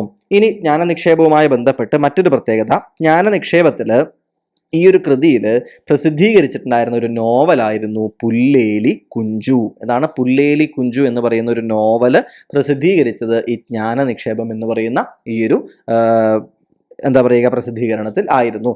ഒപ്പം തന്നെ എന്ത് ചെയ്യുന്നുണ്ട് ഇദ്ദേഹം, ഈ ഒരു പത്രത്തിന്റെ ജ്ഞാനനിക്ഷേപത്തിന്റെ പ്രത്യേകത എഴുത്ത് മാത്രമല്ല, അതിൻ്റെ കൂട്ടത്തിൽ ചിത്രങ്ങൾ കൂടി ഉൾപ്പെടുത്തിയ ആദ്യത്തെ മലയാള പത്രമായിരുന്നു ജ്ഞാനനിക്ഷേപം. മനസ്സിലാവുന്നുണ്ടോ? ബാക്കി അതുവരെയും ഇത്രയും കാലം അക്ഷരങ്ങൾ മാത്രമാണ് അതിലുണ്ടായിരുന്നത്. ഈ ഒരു ജ്ഞാനനിക്ഷേപം വന്നതോട് കൂടിയിട്ട് എന്ത് ചെയ്യുകയാണ്, അക്ഷരങ്ങളോടൊപ്പം തന്നെ എന്തുകൂടി ആഡ് ചെയ്യപ്പെടുകയാണ്, ചിത്രങ്ങൾ കൂടി ആഡ് ചെയ്യപ്പെടുന്നതായിട്ട് നമുക്ക് ജ്ഞാനനിക്ഷേപത്തിൽ നിന്ന് കാണാനായിട്ട് സാധിക്കുന്നുണ്ട്. ഓക്കെ അല്ലേ? സോ ജ്ഞാനനിക്ഷേപവും നമ്മൾ കണ്ടു. 3 എണ്ണം, രാജ്യസമാചാരം, പശ്ചിമോദയം, ജ്ഞാനനിക്ഷേപം എന്നിങ്ങനെ 3 ആളുകളെ കുറിച്ച് 3 പ്രസിദ്ധീകരണങ്ങളെ കുറിച്ച് നമ്മൾ കണ്ടിട്ടുണ്ട്. ഓക്കെ അല്ലേ? അടുത്തത് മിതവാദിയാണ്. ഏതാണ്? മിതവാദി. 1907 തലശ്ശേരിയിൽ നിന്ന് തന്നെയാണ് മിതവാദി പത്രം പ്രസിദ്ധീകരണം ആരംഭിക്കുന്നത്. മനസ്സിലാവുന്നുണ്ടോ? ഇതിന്റെ സ്ഥാപകൻ ആരെന്ന് ചോദിച്ചു കഴിഞ്ഞാൽ, എസ്റ്റാബ്ലിഷ് ചെയ്തത് ആരാണെന്ന് ചോദിച്ചു കഴിഞ്ഞാൽ അത് ടി ശിവശങ്കരൻ ആയിരുന്നു. ആരായിരുന്നു? ടി ശിവശങ്കരൻ. പക്ഷേ ടി ശിവശങ്കരനേക്കാളും കൂടുതൽ നിങ്ങൾ കേട്ടിട്ടുണ്ടാവുക ഇതിന്റെ ആദ്യത്തെ പത്രാധിപർ, എഡിറ്റർ ഇൻ ചീഫ് അഥവാ എഡിറ്ററെ കുറിച്ച് ആയിരിക്കും. ആരായിരുന്നു? മൂർക്കോത്ത് കുമാരൻ. ആരാണ്? മൂർക്കോത്ത് കുമാരനാണ് എന്ത് ചെയ്യുന്നത്, ആദ്യത്തെ ഈ ഒരു മിതവാദി പത്രത്തിന്റെ എന്തായി മാറുന്നത്, ആദ്യത്തെ എഡിറ്റർ അല്ലെങ്കിൽ പത്രാധിപർ ആയിട്ട് മാറുന്നത്. മനസ്സിലാവുണ്ട്. ആദ്യത്തെ പത്രാധിപർ അഥവാ എഡിറ്റർ ഇൻ ചീഫ്. മനസ്സിലാവുണ്ട്, ഞാൻ പറഞ്ഞിരുന്നു എഡിറ്റർ എന്ന് ഇവിടെ കാണുന്ന എല്ലാവരുടെയും എഡിറ്റർ ഇൻ ചീഫ് എന്ന് വായിക്കുക, എഡിറ്റർ ഇൻ ചീഫ് എന്ന് വായിക്കുക. എഡിറ്റർ ഇൻ ചീഫ് മൂർക്കോത്ത് കുമാരനായിരുന്നു. ഓക്കെ അല്ലേ, മൂർക്കോത്ത് കുമാരനായിരുന്നു. ഇനി എവിടെയാണ് അത് അച്ചടിച്ചത്? നമ്മൾ ഓരോന്നും തലശ്ശേരി ആണെങ്കിൽ എന്താ പറയുക, നമ്മൾ പ്രസ് പറയാറുണ്ട്, ഇല്ലിക്കുന്ന് പ്രസ് എന്ന് പറയാറുണ്ട്. കോട്ടയത്താണ് എന്നുണ്ടെങ്കിൽ അത് CMS പ്രസ് എന്ന് പറയാറുണ്ട്. അതുപോലെ ഇവിടെ തലശ്ശേരിയിൽ മറ്റൊരു പ്രസ്സായിട്ടുള്ള വിദ്യാവിലാസം പ്രസ്സിലാണ് മിതവാദി അച്ചടിക്കപ്പെടുന്നത്. മനസ്സിലാവുണ്ടോ? വിദ്യാവിലാസം പ്രസ്സിലാണ് മിതവാദി അച്ചടിക്കപ്പെടുന്നത്. ഈ മിതവാദി 2 പ്രധാനപ്പെട്ട പേരുകളിൽ അറിയപ്പെട്ടിരുന്നു. ഏതൊക്കെയാണ് ആ പേരുകളെന്ന് അറിയാമോ? ഒന്ന് തീയരുടെ ബൈബിൾ എന്നായിരുന്നു. എന്താണ്? തീയരുടെ ബൈബിൾ എന്നായിരുന്നു ഒരു പേര്. മറ്റൊന്നെന്തായിരുന്നു? അധസ്ഥിതരുടെ ബൈബിൾ. അതായത് അടിസ്ഥാനപരമായിട്ട് പറയുകയാണ് എന്നുണ്ടെങ്കിൽ പിന്നാക്ക വിഭാഗങ്ങളെ റെപ്രസെന്റ് ചെയ്യുന്ന അവരുടേതായിട്ടുള്ള പ്രശ്നങ്ങൾ പറയുന്ന ഒരു പത്രം, അവരെ കുറിച്ച് സംസാരിക്കാനായിട്ടുള്ള ഒരു പത്രം. അതായത് ഈ തീയർ എന്ന് പറയുന്ന ഈ ഒരു വിഭാഗം പണ്ടത്തെ മലബാർ പ്രദേശങ്ങളിൽ അധിവസിക്കുന്ന ഒരു വളരെ പ്രധാനപ്പെട്ട പ്രബലമായിട്ടുള്ള ഒരു കാസ്റ്റ് വിങ് ആണ് എന്ന് പറയുന്നത് തീയർ എന്ന് പറയുന്നത്. മനസ്സിലാവുന്നുണ്ടോ? നമ്മളുടെ പാലക്കാട് ജില്ല, തൃശ്ശൂർ ജില്ല, പിന്നെ അങ്ങോട്ട് മുകളിലോട്ട് മലപ്പുറത്താണെങ്കിലും വയനാട്, കോഴിക്കോട്, കണ്ണൂർ, കാസർഗോഡ്, അങ്ങനെ അത്യാവശ്യം നല്ല പോലെ ജനസംഖ്യയുള്ള ഒരു കൂട്ടരാണ് തീയ വിഭാഗം എന്ന് പറയുന്ന ഒരു വിഭാഗം. മനസ്സിലാവുന്നുണ്ടോ? അപ്പൊ ഇവരുടെ ഭാഷയാണെന്നുണ്ടെങ്കിലും കാസർഗോഡ് അവിടേക്കൊക്കെ എത്തുന്ന സമയത്ത് തുളു, കന്നഡ ഭാഷകളും സംസാരിക്കുന്ന ഇതേ തീയ വിഭാഗത്തിൽപ്പെട്ട ആളുകളുണ്ട്. മനസ്സിലാവുന്നുണ്ടോ? ഇനി നിങ്ങൾ തെയ്യം കേട്ടിട്ടില്ലേ? തെയ്യത്തിന്റെ ആരാധന നടത്തുന്നവരാണ് ഈ തീയ വിഭാഗത്തിൽപ്പെട്ട ആളുകളാണ്. മനസ്സിലാവുന്നുണ്ടോ? അതുപോലെ തന്നെ പണ്ടൊരു കാലഘട്ടത്തിൽ ചേകവർ എന്ന് വിളിച്ചിട്ടുണ്ടായിരുന്നു എന്നൊക്കെ പറയാറുണ്ട്. മനസ്സിലാവുന്നുണ്ടോ? പല പല പേരുകളിൽ കർണാടകയിലാണെങ്കിലും അവർക്ക് വേറെ വേറെ പേരുകളാണ്. തീയർ എന്നുള്ള പേരല്ല അവിടെ വിളിക്കാറുള്ളത്, അവിടെ മറ്റു ചില പേരുകളാണ് തീയാറിൽ വിളിക്കാറുള്ളത്. മനസ്സിലാവുന്നുണ്ടോ? അപ്പൊ ഈ രീതിയിൽ തീയർ, പിന്നെ ബ്രിട്ടീഷുകാരുടെ കൂട്ടത്തിൽ ചേർന്ന് ഇവർ പോരാടിയ ഒരുപാട് പേര് തീയ വിഭാഗത്തിൽ നിന്നുണ്ടായിരുന്നു. അതായത് ബ്രിട്ടീഷ് ഈസ്റ്റ് ഇന്ത്യ കമ്പനിയുടെ പടയാളികളായിട്ട് കുറെ പേര് ചേർന്നിട്ടുണ്ടായിരുന്നു. അതുകൊണ്ട് തന്നെ അന്ന് കണ്ണൂര് കേന്ദ്രീകരിച്ചുകൊണ്ട് ഒരു തീയ റെജിമെന്റ് തന്നെ ഉണ്ടായിരുന്നു എന്നാണ് പറയുന്നത്. മനസ്സിലാവുന്ന ഒരു തീയ റെജിമെന്റ് തന്നെ ഉണ്ടായിരുന്നു എന്നാണ് പറയുന്നത്. മനസ്സിലാവുന്നുണ്ടോ? അപ്പോൾ ഈ തീയ വിഭാഗത്തിൽപ്പെട്ട ആളുകളുടെ ബൈബിൾ എന്ന് മിതവാദി അറിയപ്പെട്ടിട്ടുണ്ടായിരുന്നു. അധസ്ഥിതരുടെ ബൈബിൾ എന്ന പേരിലും അറിയപ്പെട്ടിട്ടുണ്ടായിരുന്നു, മിതവാദി അറിയപ്പെട്ടിട്ടുണ്ടായിരുന്നു. ഓർക്കുന്നതിന് വേണ്ടിയിട്ട് ശ്രദ്ധിക്കുക. ഇനി സി കൃഷ്ണൻ. സി കൃഷ്ണൻ എന്ത് ചെയ്തു? ഈ മിതവാദി ഇടയ്ക്ക് വെച്ച് നിന്ന് പോയിട്ടുണ്ടായിരുന്നു. മനസ്സിലാവുന്നുണ്ടോ? അതായത് 1913 എത്തിയ സമയത്ത് എന്ത് ചെയ്യുകയാണ്? നമ്മൾ പറഞ്ഞില്ലേ മൂർക്കോത്ത് കുമാരൻ, ആദ്യത്തെ പത്രാധിപർ എന്ന് പറഞ്ഞില്ലേ, ഇദ്ദേഹം എന്ത് ചെയ്യുകയാണ്? അദ്ദേഹം ആ സ്ഥാനത്ത് നിന്ന് ഒഴിഞ്ഞുപോയി. മനസ്സിലാവുന്നുണ്ടോ? അതിനുശേഷം എന്ത് ചെയ്യുകയാണ്? ഈ മാസിക ഏറ്റെടുക്കുകയും സി കൃഷ്ണൻ ഏറ്റെടുക്കുകയും അത് തീയരുടെ തന്നെ മാസിക, മനസ്സിലാവുന്നുണ്ടോ? മിതവാദി എന്ന് പറയുന്നത് തീയരുടെ തന്നെ ഒരു മലയാള മാസിക എന്ന പേര് കൊടുത്തുകൊണ്ട് അത് റീസ്റ്റാർട്ട് ചെയ്യുന്നത് സി കൃഷ്ണനാണ്. ഇത് 1913 കാലഘട്ടങ്ങളിലാണ് ഇത് നടക്കുന്നത്. ഇനി മറ്റൊരു പ്രധാനപ്പെട്ട കാര്യം, ഈ മിതവാദി എന്ന് പറയുന്ന ഈ ഒരു മാസികയിലാണ് എന്താദ്യമായിട്ട് അടിച്ചു വരുന്ന അറിയോ നിങ്ങൾക്ക്? കുമാരനാശാന്റെ വീണപൂവ് എന്ത് ചെയ്യുന്നത്? അടിച്ചു വരുന്നത്. 1907 കുമാരനാശാന്റെ വീണപൂവ് പ്രസിദ്ധീകരിക്കപ്പെടുന്നത്. അത് പ്രസിദ്ധീകരിച്ചത് എവിടെയായിരുന്നു? മിതവാദി പത്രത്തിലായിരുന്നു എന്ന കാര്യം ആലോചിക്കാനായിട്ട് നിങ്ങൾ പ്രത്യേകം ശ്രദ്ധിക്കുക. ഓക്കെ അല്ലേ? ഈ മിതവാദി എന്ന് പറയുന്ന ഇതേ പത്രം തന്നെയാണ് 1917 റഷ്യയിൽ വിപ്ലവം നടന്ന സമയത്ത് അതിനെ എന്ത് ചെയ്യുന്നത്? അതിനെ സപ്പോർട്ട് ചെയ്ത്, അതിനെ വെൽക്കം ചെയ്ത ഒരാളുമായിരുന്നു ആരെന്ന് പറയുന്നത്? മിതവാദി എന്ന് പറയുന്ന പത്രം. ഓക്കെ അല്ലേ? സംശയമൊന്നുമില്ലല്ലോ. മിതവാദിയെ കുറിച്ചുള്ള പ്രധാനപ്പെട്ട പോയിന്റുകൾ ഓർത്തിരിക്കുന്നുണ്ടാകുമെന്ന് വിശ്വസിക്കുന്നു. മൂർക്കോത്ത് കുമാരൻ എന്ന് പറയുന്ന പത്രാധിപരുടെ പേര് മറക്കാതിരിക്കുക. തീയരുടെ ബൈബിൾ, അധസ്ഥിതരുടെ ബൈബിൾ, ഈ 2 പേരുകളും മറക്കാതിരിക്കുക. വീണപൂവ് അച്ചടിച്ച് വന്നത് മിതവാദിയിലാണ് എന്ന കാര്യവും മറക്കാതിരിക്കുക. ഇത് 3 വളരെ വളരെ ഇമ്പോർട്ടൻ്റ് ആണ്. ശരി, ഇനി മറ്റ് ചില പത്രങ്ങൾ കൂടി നമുക്ക് കാണാനായിട്ടുണ്ട്. ഒന്നാമത്തേത് വെസ്റ്റേൺ സ്റ്റാർ എന്ന് പറയുന്ന വെസ്റ്റേൺ സ്റ്റാർ എന്ന പേരിലുള്ള ആദ്യത്തെ ഇംഗ്ലീഷ് പത്രമാണ്. അതായത് it is the first English paper in Kerala. മനസ്സിലാവുന്നുണ്ടോ? കേരളത്തിലെ ആദ്യത്തെ ഇംഗ്ലീഷ് പത്രം എന്ന് പറയുന്നത് വെസ്റ്റേൺ സ്റ്റാർ ആണ്. ഇതിന്റെ ആദ്യത്തെ എഡിറ്റർ എന്ന് പറയുന്നത് ചാൾസ് ലോസൺ ആയിരുന്നു. ആരായിരുന്നു? ചാൾസ് ലോസൺ ആണ് വെസ്റ്റേൺ സ്റ്റാറിന്റെ ആദ്യത്തെ പത്രാധിപർ അല്ലെങ്കിൽ എഡിറ്റർ എന്ന് നമുക്ക് എന്ത് ചെയ്യാൻ പറയാനായിട്ട് സാധിക്കും. ഇദ്ദേഹം പിന്നീട് എന്ത് ചെയ്യുന്നുണ്ട്? ഇദ്ദേഹം മദ്രാസ് മെയിൽ, നിങ്ങൾ കേട്ടിട്ടില്ലേ? വളരെ ഫേമസ് ആയിരുന്നില്ലേ മദ്രാസ് മെയിൽ? ഈ മദ്രാസ് മെയിലിന്റെ എഡിറ്ററായിട്ട് ഇദ്ദേഹം പിന്നീട് എന്ത് ചെയ്യുന്നുണ്ട്, മാറിപ്പോവുകയൊക്കെ ചെയ്യുന്നുണ്ട്. മനസ്സിലാവുന്നുണ്ടോ? ഈ വെസ്റ്റേൺ സ്റ്റാറിന്റെ മലയാളം വെർഷൻ അറിയപ്പെട്ടിട്ടുണ്ടായിരുന്നത് പശ്ചിമ താരക എന്ന പേരിലായിരുന്നു. മനസ്സിലാവുന്നുണ്ടോ? വെസ്റ്റേൺ സ്റ്റാറിന്റെ, അതായത് വെസ്റ്റേൺ സ്റ്റാർ അത് തന്നെ മലയാളത്തിലാക്കി, അത്രയേ ഉള്ളൂ. വെസ്റ്റ് എന്ന് വെച്ചാൽ പടിഞ്ഞാറ്, പശ്ചിമം അല്ലെ, വെസ്റ്റേൺ സ്റ്റാർ, സ്റ്റാർ എന്ന് വെച്ചാൽ താരകം അല്ലെ, പശ്ചിമ താരകം. അതുകൊണ്ടാണ് പശ്ചിമ താരകം എന്ന് 1864 എന്ത് ചെയ്യുന്നത്, പശ്ചിമ താരകം എന്ന പേരിൽ എന്ത് ചെയ്യുന്നത്, ഇത് ഇറങ്ങാനായിട്ട് തുടങ്ങുന്നത്. ഓക്കെ അല്ലേ? ഇനി അടുത്തത് കേരളത്തിലെ ആദ്യത്തെ സാമുദായിക പത്രം. കേരളത്തിലെ ആദ്യത്തെ സാമുദായിക പത്രം എന്ന് പറയുന്നത് മലയാളിയാണ്. ഇതാണ് മലയാളിയാണ് കേരളത്തിലെ ആദ്യത്തെ സാമുദായിക പത്രം. അപ്പൊ എന്താണ് മലയാളിയുടെ പ്രത്യേകത? അതായത് ഒരു മലയാളി സോഷ്യൽ റിഫോം ലീഗ്, എന്താണ് മലയാളി സോഷ്യൽ റിഫോം ലീഗ് എന്ന് വെച്ചിട്ട് ഒരു സംഘടന രൂപീകരിക്കപ്പെടുകയുണ്ടായിട്ടുണ്ടായിരുന്നു. മനസ്സിലാവുന്നുണ്ടോ? സി കൃഷ്ണപിള്ളയും പി താണുപിള്ളയുമായിരുന്നു ഈ മലയാളി സോഷ്യൽ റിഫോം ലീഗിന്റെ മുൻപിലുണ്ടായിരുന്ന ആൾക്കാർ. അതൊരു കാലഘട്ടത്തിൽ ഈ അവിടുത്തെ ഒരു സെർട്ടൺ, ഇപ്പം നായന്മാര് പിള്ളമാരെന്നൊക്കെ പറയില്ലേ, ആ കൂട്ടത്തിലൊക്കെ ഉണ്ടായിരുന്ന രീതിയിലുള്ള ഒരു സോഷ്യൽ റിഫോം എന്ന തലത്തിലൊരു ആശയത്തിലാണ് ഒരുപാട് പേര് പ്രവർത്തിച്ചിട്ടുണ്ടായിരുന്നത്. അപ്പം മലയാളി സോഷ്യൽ റിഫോം ലീഗ് എന്ന് പറയുന്ന ഈ പെർട്ടിക്കുലർ ആയിട്ടുള്ള ഈ സംഘടന ഇത് സ്ഥാപിക്കുന്നത് സി കൃഷ്ണപിള്ളയും പി താണുപിള്ളയുമായിരുന്നു. ആരൊക്കെയായിരുന്നു? സി കൃഷ്ണപിള്ളയും പി താണുപിള്ളയുമായിരുന്നു. എന്നിട്ട് ഈ മലയാളി സോഷ്യൽ റിഫോം ലീഗിന്റെ പിന്നീട് ഈ Malayali social reform league Malayali Sabha എന്ന പേരിലേക്ക് മാറുന്നുണ്ട്. എന്ത് പേരിലേക്ക് മാറുന്നുണ്ട്? മലയാളി സഭ എന്ന പേരിലേക്ക് മാറുന്നുണ്ട്. ഈ മലയാളി സഭയുടെ മൗത്ത് പീസ് ആയിരുന്നു, അല്ലെങ്കിൽ മുഖപത്രം പോലെ വർക്ക് ചെയ്തിട്ടുണ്ടായിരുന്ന ഒരു പ്രസിദ്ധീകരണമായിരുന്നു മലയാളി എന്ന് പറയുന്നത്. മനസ്സിലാവുന്നുണ്ടോ? അപ്പൊ മലയാളി സഭ എന്ന പേരിലേക്ക് പിന്നീട് പേരുമാറിയ മലയാളി സോഷ്യൽ റിഫോം ലീഗിന്റെ മൗത്ത് പീസ്, അതിന്റെ മുഖപത്രമായിരുന്നു മലയാളി എന്ന് പറയുന്ന ഈ ഒരു പെർട്ടിക്കുലർ ആയിട്ടുള്ള മാസിക. മനസ്സിലായോ നിങ്ങൾക്ക്? അപ്പൊ കേരളത്തിലെ ആദ്യത്തെ സാമുദായികപരമായിട്ട് ഒരു ലീനിയേഷൻ ഉള്ള ഒരു പത്രം എന്ന് പറയുന്നത് മലയാളി എന്ന് പറയുന്ന പത്രമാണ്. മനസ്സിലാവുന്നുണ്ടോ? ഇതിന്റെ ആദ്യത്തെ പത്രാധിപര്, എഡിറ്റർ ഇൻ ചീഫ് എന്ന് പറയുന്നത് ആരായിരുന്നു? പേട്ടയിൽ രാമൻപിള്ള ആശാനായിരുന്നു. ആരായിരുന്നു? പേട്ടയിൽ രാമൻപിള്ള ആശാനായിരുന്നു. അപ്പൊ പേട്ടയിൽ രാമൻപിള്ള ആശാനായിരുന്നു ഇതിന്റെ ആദ്യത്തെ പത്രാധിപർ അല്ലെങ്കിൽ എഡിറ്റർ എന്ന് പറയുന്ന കാര്യം എന്ത് ചെയ്യുക, ആലോചിക്കാനായിട്ട് ശ്രദ്ധിക്കുക. എന്നാണ് പ്രസിദ്ധീകരണം ആരംഭിക്കുന്നത്? 1886 പ്രസിദ്ധീകരണം ആരംഭിക്കുന്നത്. ഓക്കെ അല്ലേ? സംശയങ്ങളില്ലല്ലോ ആ ഭാഗത്ത്? രണ്ട് പത്രങ്ങൾ നമ്മളിപ്പോൾ കണ്ടു. ഒന്ന് എന്ന് പറയുന്നത് മലയാളി എന്ന് പറയുന്ന പത്രം, രണ്ടാമത്തേത് വെസ്റ്റേൺ സ്റ്റാർ അഥവാ പശ്ചിമ താരക എന്ന് പറയുന്ന പത്രം. ഓക്കെ, ഇനി വിവേകോദയം. വിവേകോദയം വളരെ ഇമ്പോർട്ടൻ്റ് ആണ്. കാരണം വിവേകോദയം എന്ന് പറയുന്നത് ബേസിക്കലി പറയുകയാണെന്നുണ്ടെങ്കിൽ SNDP ഇല്ലേ, SNDPയുടെ മുഖപത്രമാണ് വിവേകോദയം എന്ന് പറയുന്നത്. ഏതാണ്? SNDPയുടെ മുഖപത്രം എന്ന് പറയുന്നതാണ് വിവേകോദയം. വിവേകോദയം ആരംഭിക്കുന്നത് 1904 ട്രിവാൻഡ്രത്ത് നിന്നാണ്. 1904 ട്രിവാൻഡ്രത്ത് നിന്നാണ്, തിരുവനന്തപുരത്ത് നിന്നാണ് വിവേകോദയത്തിന്റെ പ്രസിദ്ധീകരണം ആരംഭിക്കുന്നത്. ഇത് ആരുടെ മുഖപത്രമായിരുന്നു? SNDPയുടെ ശ്രീനാരായണ ധർമ്മപരിപാലന യോഗത്തിന്റെ മുഖപത്രമായിരുന്നു വിവേകോദയം എന്ന് പറയുന്ന മൗത്ത് പീസ് ആയിരുന്നു ഉണ്ടായിരുന്നു. മനസ്സിലാവുന്നുണ്ടോ?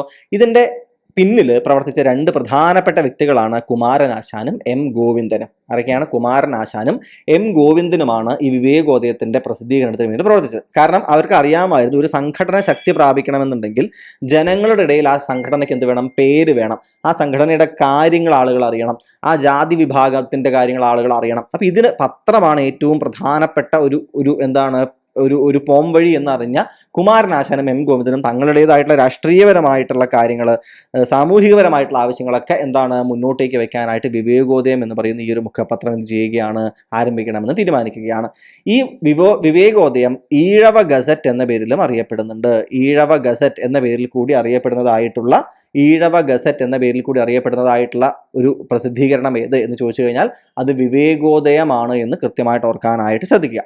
വിവേകോദയത്തിന്റെ ആദ്യ പത്രാധിപർ എം ഗോവിന്ദനായിരുന്നു. ഇവിടെ നമ്മൾ കണ്ടില്ലേ, എം ഗോവിന്ദനായിരുന്നു ആദ്യത്തെ പത്രാധിപർ.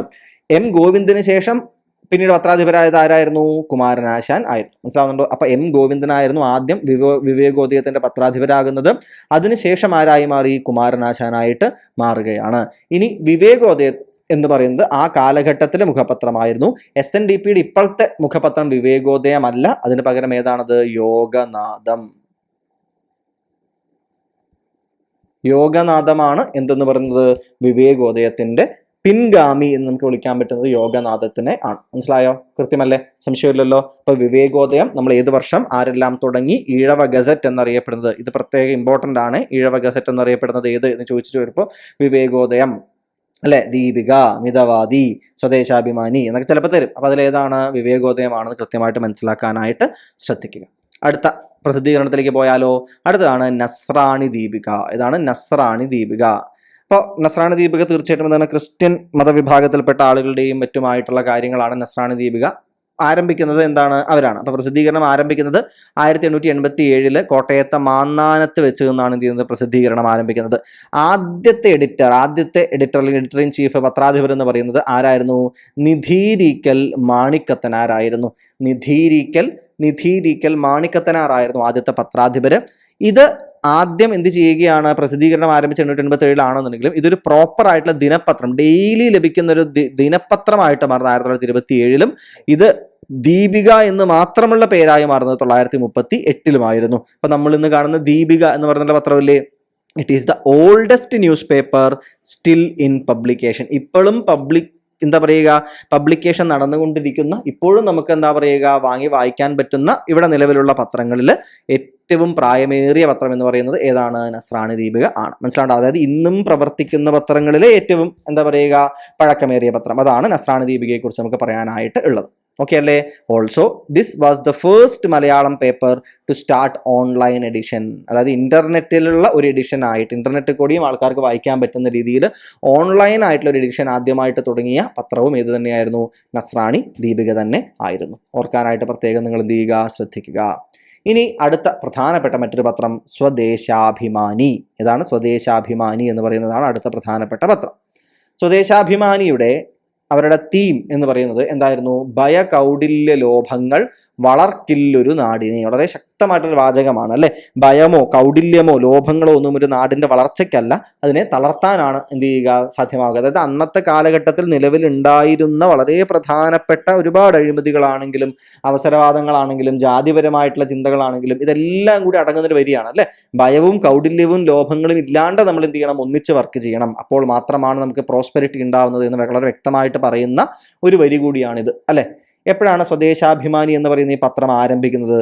1905 ജനുവരി 19 5 തിങ്കിൽ നിന്ന് ആദ്യം എന്ത് ചെയ്യുന്നത്, ഈ ഒരു പത്രത്തിന്റെ പ്രസിദ്ധീകരണം ആരംഭിക്കുന്നത്. 1905 ജനുവരി 19 ഈ സ്വദേശാഭിമാനി പത്രം ആരംഭിക്കുന്നത് വക്കം അബ്ദുൽ ഖാദർ മൗലവിയാണ്.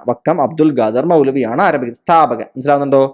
CP ഗോവിന്ദപിള്ളയായിരുന്നു ആദ്യത്തെ പത്രാധിപർ. ആദ്യത്തെ എഡിറ്റർ ഇൻ ചീഫ് ആരായിരുന്നു? C ഗോവിന്ദപിള്ളയായിരുന്നു. മനസ്സിലാവുന്നുണ്ടോ? C ഗോവിന്ദപിള്ളയാണ് ആദ്യത്തെ പത്രാധിപർ. രാമകൃഷ്ണപിള്ളയായിരുന്നു 1906 മുതൽ 1910 വരെ ഉണ്ടായിരുന്ന ആരെന്ന് പറയുന്നത് പത്രാധിപര്. ഇദ്ദേഹമാണ് പിന്നീട് സ്വദേശാഭിമാനി രാമകൃഷ്ണപിള്ള എന്ന പേരിൽ പ്രശസ്തനായത്. മനസ്സിലാവുന്നുണ്ടോ? ഈ പത്രത്തിന്റെ പേരൊപ്പം ചേർത്ത് പ്രശസ്തനായിട്ടുള്ള, ഒപ്പം ജനങ്ങൾ ബഹുമാനത്തോട് ചേർത്തതാണ്. സ്വദേശാഭിമാനിയായിട്ടുള്ള രാമകൃഷ്ണപിള്ള എന്നതല്ല, അദ്ദേഹം സ്വദേശാഭിമാനി ആയിരുന്നു എന്നത് നമ്മൾ പറയുമ്പോൾ പോലും ഈ സ്വദേശാഭിമാനി പത്രത്തിന്റെ പേരാണ് രാമകൃഷ്ണപിള്ളയുടെ മുൻപിൽ ചേർന്നിട്ടുണ്ടായത്. 1906 മുതൽ 1910 വരെ അദ്ദേഹം അതിശക്തമായിട്ട് ഈ പത്രത്തിനെ മുന്നോട്ട് കൊണ്ടുപോയി. 1907 തിരുവനന്തപുരത്ത് എന്ത് ചെയ്യുന്നത്, ഈ സ്വദേശാഭിമാനി പ്രസിദ്ധീകരണം ആരംഭിക്കുന്നത്. മനസ്സിലാവുന്നുണ്ടോ? പിന്നീട് ഇത് പല രീതിയിലുള്ള രാഷ്ട്രീയ ഇടപെടലുകൾ നടത്തുന്നുണ്ട്. അവസാനം P രാജഗോപാലാചാരിക്കെതിരായിട്ട് അതിശക്തമായ വിമർശനം ഉൾക്കൊണ്ടുകൊണ്ട് ലേഖനങ്ങൾ സ്വദേശാഭിമാനിയിൽ വരികയാണ്. ആ സമയത്ത് പത്രാധിപരായിരുന്ന രാമകൃഷ്ണപിള്ളയെ എന്ത് ചെയ്യുന്നു, അറസ്റ്റ് ചെയ്ത് അദ്ദേഹത്തെ നാട് കടത്തുകയാണ് ചെയ്യുന്നത്. 1910 സെപ്റ്റംബർ 26 നാട് കടത്തി. മനസ്സിലാവുന്നതോ? തിരുനെൽവേലിയിലേക്കാണ് അദ്ദേഹത്തെ നാട് കടത്തിയത് എന്ന കാര്യം കൂടി ആലോചിക്കാനായിട്ട് പ്രത്യേകം നിങ്ങൾ ശ്രദ്ധിക്കുക. ഓക്കെ അല്ലേ? അടുത്ത പത്രം ഏതാണ്? അടുത്ത പത്രം അൽ അമീൻ ആണ്.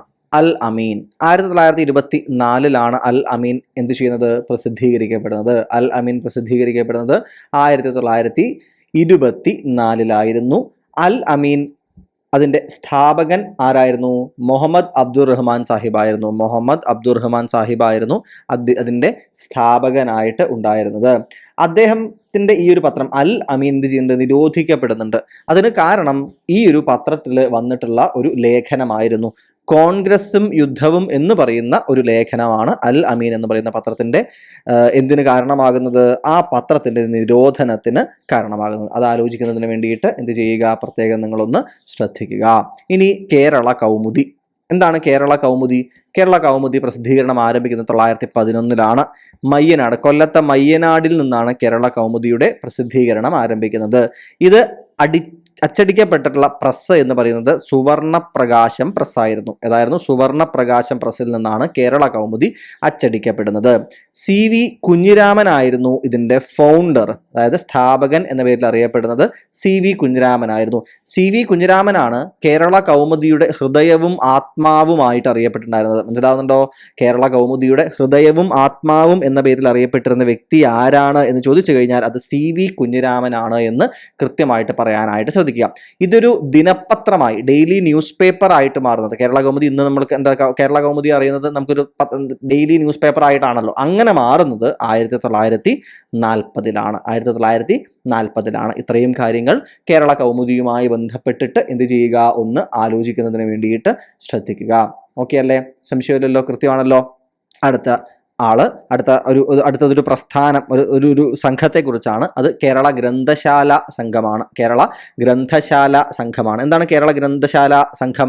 1829 തിരുവിതാംകൂറിൻ്റെ രാജാവായിട്ടുണ്ടായിരുന്ന സ്വാതി തിരുനാളിൻ്റെ ഒരു അനുഗ്രഹത്തോട് കൂടിയിട്ട് 829 തിരുവനന്തപുരം പബ്ലിക് ലൈബ്രറി സ്ഥാപിക്കപ്പെടുന്നത്. മനസ്സിലാവുന്നുണ്ടോ? തിരുവനന്തപുരം പബ്ലിക് ലൈബ്രറി സ്ഥാപിക്കപ്പെടുന്നത് 1829 ഇതിനെ തുടർന്നാണ് ഈ ഒരു ഗ്രന്ഥശാലകൾ, ലൈബ്രറികളെ പിൻപറ്റിക്കൊണ്ട് അവയെ ചുറ്റിപ്പറ്റിക്കൊണ്ടിട്ടുള്ള വിവിധങ്ങളായിട്ടുള്ള ഈ ഒരു വായനാ പ്രസ്ഥാനം എന്ത് ചെയ്യുന്നത് പതുക്കെ പച്ചപിടിച്ച് വരുന്നത്. മനസ്സിലാവുന്നുണ്ടോ? അവിടെ നിന്ന് ഇങ്ങനെ വന്നിട്ട് അവസാനം PN പണിക്കർ, ആരാണ്? PN പണിക്കർ. അദ്ദേഹമാണ് father of library movement in Kerala എന്ന പേരിൽ അറിയപ്പെടുന്നത്. മനസ്സിലാവുന്നുണ്ട്? കേരളത്തിലെ ലൈബ്രറി പ്രസ്ഥാനത്തിന്റെ പിതാവ്, ഗ്രന്ഥശാല പ്രസ്ഥാനത്തിന്റെ പിതാവ് എന്നറിയപ്പെടുന്നത് ശ്രീ PN പണിക്കരാണ്. ഇദ്ദേഹത്തിന്റെ ജന്മദിനമായിട്ടുള്ള ജൂൺ 19 നമ്മുടെ കേരളത്തിൽ വായനാ ദിനമായിട്ട് നമ്മൾ ആചരിക്കുന്നത്. മനസ്സിലാവുന്നുണ്ട്? ഇദ്ദേഹത്തിന്റെ ജന്മദിനമായിട്ടുള്ള ജൂൺ 19 നമ്മൾ വായനാ ദിനമായിട്ട് നമ്മൾ ആചരിക്കുന്നത്. 1945 PN പണിക്കരുടെ നേതൃത്വത്തിൽ എന്ത് ചെയ്യുകയാണ്? അഖില തിരുവിതാംകൂർ ഗ്രന്ഥശാല സംഘം സ്ഥാപിക്കപ്പെടുകയാണ്. ഇത് സ്ഥാപിക്കപ്പെടുന്നത് അമ്പലപ്പുഴയിലാണ്. എവിടെയാണ്?